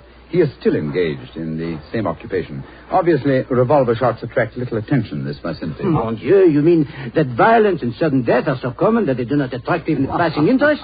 No, even the British are not as phlegmatic as that. Then what is the answer to those shots, Holmes? Some member of this household is addicted to pistol practice. The fact that a shooting target is nailed to the back of that fence over there would further support the theory. Well, that's rather ominous, in my opinion. Well, here we are at the front door. Let's keep our wits about us anyway. Are you carrying a revolver, Dr. Watson? No, and a stethoscope, I'm afraid. I was prepared for sickness when I left the house today, and not for crime. I, too, am unarmed. How about you, Monsieur Holmes? Only a magnifying glass, I'm afraid. Hardly a very lethal weapon. Yes? My friends and I were calling on Mr. Quilter. Oh? Who are you? My name is Sherlock Holmes, and these are my friends, Dr. Watson and Monsieur Leviat. How do you do, madam? How do you do? Is Mr. Quilter expecting? I don't know. We read his advertisement in the agony column of the Times today and came down here at once. Are you a relation of his? I'm his niece. Oh. My name is Doris Faversham. Come in, won't you? Miss Faversham, I suppose it is? Yes, Doctor. It's Miss Faversham. We heard 3 revolver shots as we were walking up the driveway. They gave us quite a start. Yes, mademoiselle. We were afraid that we might have arrived at the time of tragedy. Yes, indeed. Tragedy? Oh. My hobby is revolver shooting. I was doing some target practice in the back garden as you arrived. Revolver shooting, Miss Faversham. How very interesting. I flatter myself that I'm something of a marksman myself. Oh, really? Mm-hmm. Well, perhaps we can have a match. Won't you sit down? Your challenge intrigues me, Miss Faversham, but before I accept it, I should like to see Mr. Quilter. Well, Uncle George is paralyzed, you know. Spend all his time in a wheelchair.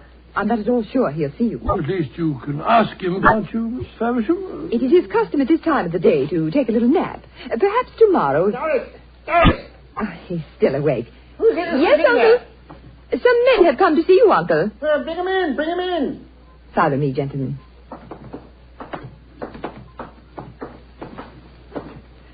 Uncle, this is Mr. Sherlock Holmes, Dr. Watson, and Monsieur Leviat. And Monsieur Leviat. How do you do, sir? How do you do? Sherlock Holmes, eh? It took you long enough to decipher my message and get here, didn't it? Your brother's a much faster worker, isn't he? Oh, what makes you say that, Mr. Quilter? Received this telegram from him at 11 o'clock this morning. Read it for yourself. Oh, well, what do you say, Holmes? Suggest you consult my brother Sherlock, and it's signed Mycroft Holmes. Yes, Mr. Quilter, my brother is a much faster worker. Or shall we say that he suffers from the unfortunate habit of early rising. He undoubtedly read the agony column 3 hours before I did today. Don't know about that, but I've been expecting you all day. I imagine you know why I inserted that advertisement. Well, I had the impression that you were under some form of restraint, that you were in need of a rescue party, as it were. Rubbish. My advertisement was a piece of subtle bait. The only person that could decipher the message would obviously be someone who knew the Baconian Cipher. Very logical deduction, Mr. Quilter. You see, I'm convinced, as any sensible man should be, that the so-called Shakespearean plays were written by Sir Francis Bacon. Oh, I see. But I felt that it needed a clever man to prove the fact. Mm-hmm. I was sure that anyone who was able to decipher my message was the man I needed. And what did it take, Mr. Holmes, to do the job? I'm a rich man. Name your fee. You mean to say that you inveigled Mr. Holmes down here just to do some research on the origin of Shakespeare's work? Oh, you needn't look so shocked, Dr. Watson. My uncle has offered to pay him a handsome fee. Well, what do you say, Mr. Sherlock Holmes? An interesting subject for research. I'll concede that Ignatius Donnelly and others have proved almost beyond doubt that William Shakespeare of Stratford-on-Avon did not write the plays, but I greatly doubt that Lord Bacon did. I may devote my leisure and later years to some investigation on the subject, but in the meanwhile, Mr. Quilter, I'm afraid I'm much too busy to undertake such an assignment. Please yourself. Show the gentleman out, Doris. Goodbye, sir. Good day, sir. Too bad you had this long drive down here for nothing, Yes, gentlemen. I'm afraid I quite agree on it. It would seem to me that your uncle has a distinct talent for practical joking, mademoiselle. Uncle? Oh, Uncle never made a joke in his life. Mr. Holmes, now that you're here, perhaps you'd like to indulge in a little shooting match. Thank you, Miss Faversham, but as I told your uncle, I'm a busy man. Good evening to you. Goodbye, gentlemen. Goodbye. Holmes, old fellow, you're losing your touch. You'd never made a blunder like this if I'd still been with you. It is comforting for an aspiring detective like myself to know that the great Sherlock Holmes is fallible. Yes, indeed. Then am I to assume that I must continue the case alone? What do you mean, continue the case? There isn't one. Quilter's in no danger. He's in desperate danger. What? I'm only afraid I may be too late to save him. But we have just spoken to the man. Oh, no. Did neither of you notice the traces of fresh loam on the boots of that supposedly paralyzed man? Gentlemen, I fear the agony column has led us to murder.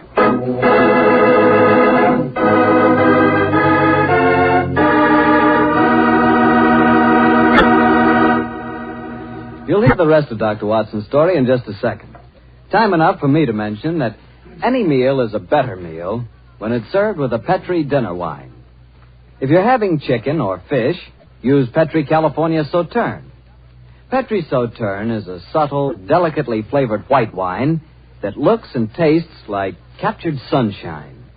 If you're having a roast or chops or any kind of meat or meat dish, then by all means serve Petri California Burgundy. Petri Burgundy is a hearty, full-flavored red wine.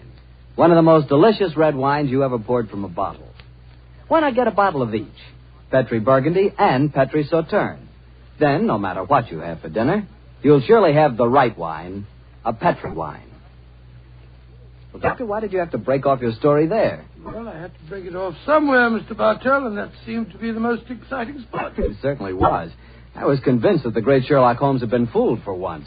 What happened next? Well, I need this to remark we did not get into a cab and go back to London, but let me pick up the story at the same place that I broke it off. As Holmes said... Gentlemen, I fear the agony column has led us to murder. Murder? There was fresh earth on the soles of his boots, you say? Distinct traces, proving that the man in the wheelchair was not paralyzed. And that man, whoever he is, was impersonating Quilter to put us off the track. And the real Quilter may have been killed, eh? I'm afraid so. Let's stop here for a moment, shall we, while we make our plans. This hedge will hide us from the house in case they're watching from the windows. Now, this isn't a hard picture to reconstruct. There undoubtedly is, or was, a paralyzed Baconian scholar named Quilter. He managed to smuggle out that ingenious plea for help, but Mycroft's unfortunate telegram gave the game away. Mm-hmm. I see it now. The people in there, holding him prisoner, forced him to reveal what he has done, eh? What they may have done to him, heaven alone knows. One of the criminals, guessing from the telegram that I might appear on the case, posed as the crippled Quilter. What's our next move, Holmes? Remember that singularly unattractive young lady skilled with a revolver? We must search the grounds as unobtrusively as we can. Search the grounds? For what? I can answer that question, Monsieur Docteur. We search for signs of the freshly turned earth of a grave.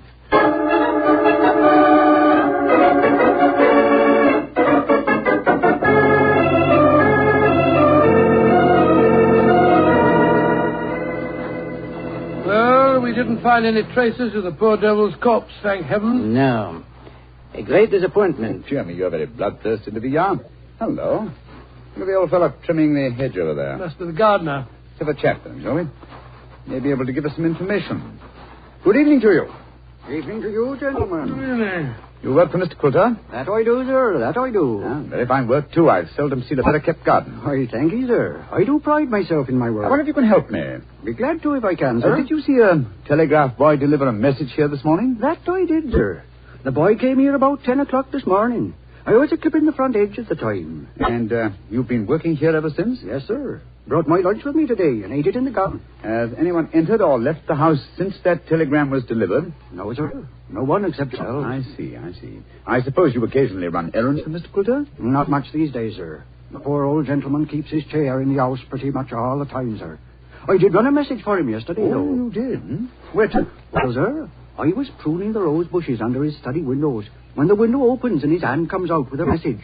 He told me to take it to the village office of the Times and to tell him to print it just the way it was. He looked kind of worried when he gave me the message, and he whispered to me, just as if he was afraid in his own house. Much obliged to you. Here's 5 shillings for your trouble. Oh, thank you, sir. Much obliged to you, I'm sure. Good evening. Good evening to you, gentlemen.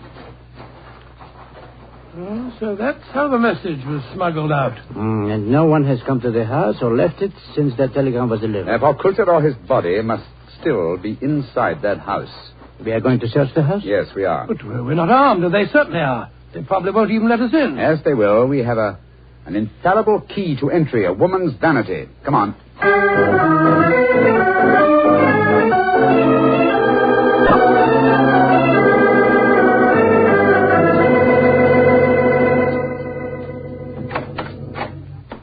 Oh, so you came back. I thought you wouldn't be able to resist my challenge to a pistol match, Mr. Holmes. Exactly, Miss Faversham.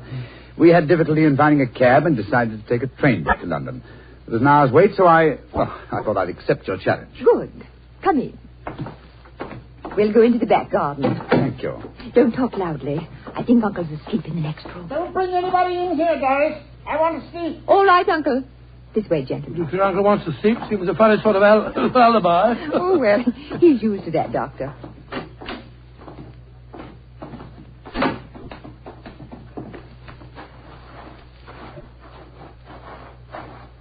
Here we are.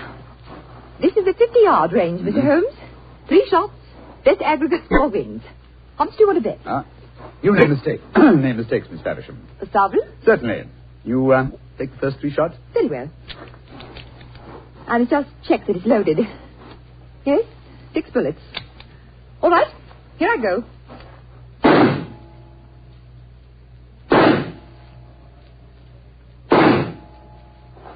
Bravo, Miss Faversham. Splendid. Bullseye and 2 winners. I can do better. Your turn, Mr. Holmes. Doris, who are these men? Friends of mine. I'll introduce you in a minute, Geoffrey. In the middle of a match at the moment. Your turn, Mr. Holmes. The revolver, please. Here you are. Thank you. You know how to handle a revolver. Oh, quite sure, thanks. Then why are you pointing it at me? Because I want you to raise your hands above your head. You too, whatever your name is. Doris, who are these men? Put up your hands. I shan't hesitate to shoot, I assure you. Come on. That's it. What in heaven's name do you think you're up to? Finding out what became of the real Mr. Quilter. Search the man, Watson. Right you are, Holmes. VR, go to the house, will you, and search it. Yes, but of course. Hello, this man had a revolver on his hip. Keep him covered with it. Here, stand still, you. Now, sir, who are you? From your resemblance to the man in the wheelchair that we saw earlier, I should say that you're a member of the same family. We're both relatives of Mr. Quilter. That's right. My name's Davies. I'm from the Australian branch of the family. Relatives, yes. And doubtless you stood to inherit his estate in the event of Quilter's death. You moved in on this defenseless old man, terrorized him, lived off him, and finally found it necessary to destroy him. You're talking absolute rubbish. You're telling the truth and you know it. I can tell by your expressions. Move back into the house, both of you. Come on. And keep your hands raised. All right, that's it. Come on.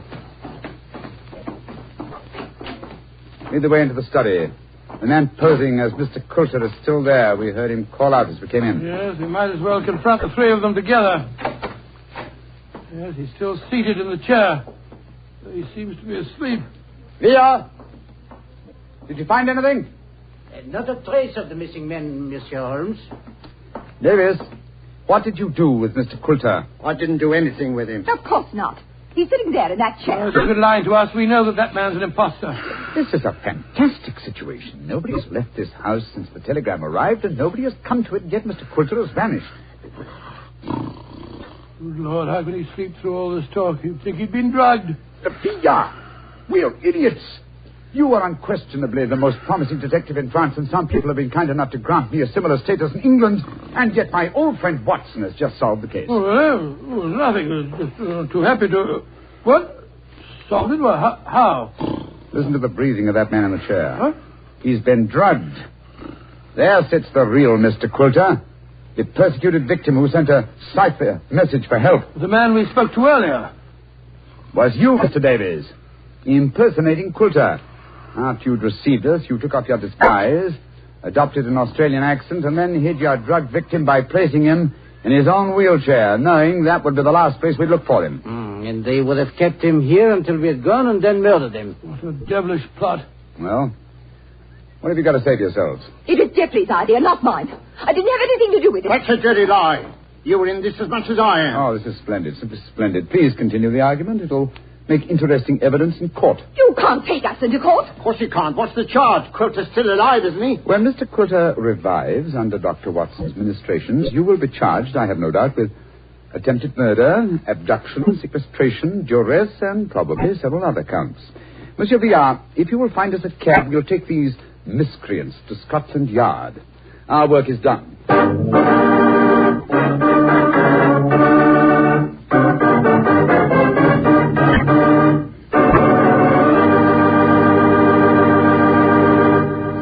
Well, Doctor, that was a fine story. What are you fidgeting for? Fidgeting me? Well, I'm expecting a guest. I thought I heard him just now, the front door. A guest? Now, you're being as mysterious as Mr. Holmes. Oh, not quite. You see, come in. Dr. Watson, how are you old rascal? Gregory, my boy.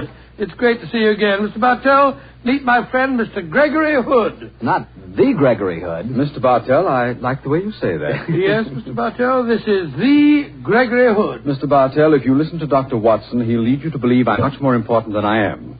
I'm quite a simple person, really. I'm kind to dogs, just love little children, and always help old ladies cross the street. I also know how to make a fire by rubbing two sticks together. Yes, and unlike my old friend Holmes, you pretend to know very little about criminals and crime, and yet you're one of America's outstanding criminologists. So I've heard. A hobby, Mr. Bartell, a hobby. My real business is importing, headquarters San Francisco. Need any old masters? Perhaps I can sell you a nice piece of jade, or would you rather have a bit of old Balinese sculpture? Now, wait a minute. This is all a little too fast for me. You learn that Gregory is a little too fast for everybody.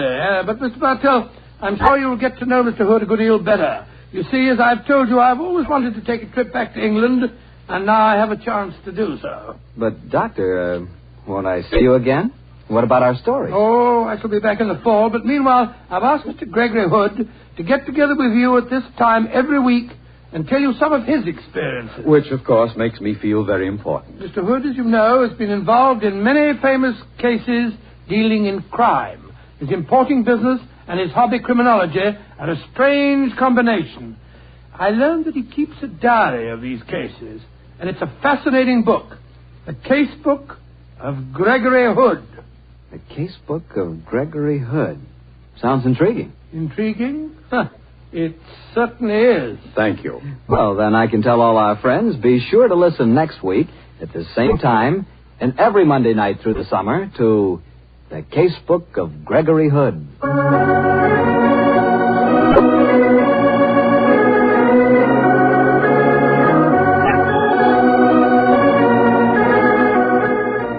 Tonight's Sherlock Holmes adventure was written by Dennis Green and Anthony Boucher and was suggested by an incident in Sir Arthur Conan Doyle's story, The Sign of Four. Music is by Dean Fossler. Mr. Rathbone appears through the courtesy of Metro-Goldwyn-Mayer, and Mr. Bruce through the courtesy of Universal Pictures, where they are now starring in the Sherlock Holmes series.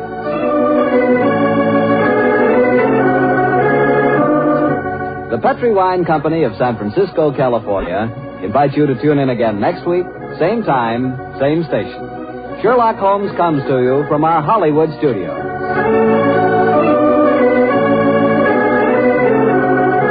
This is Harry Bartell saying good night for the Petri family. This is the Mutual Broadcasting System.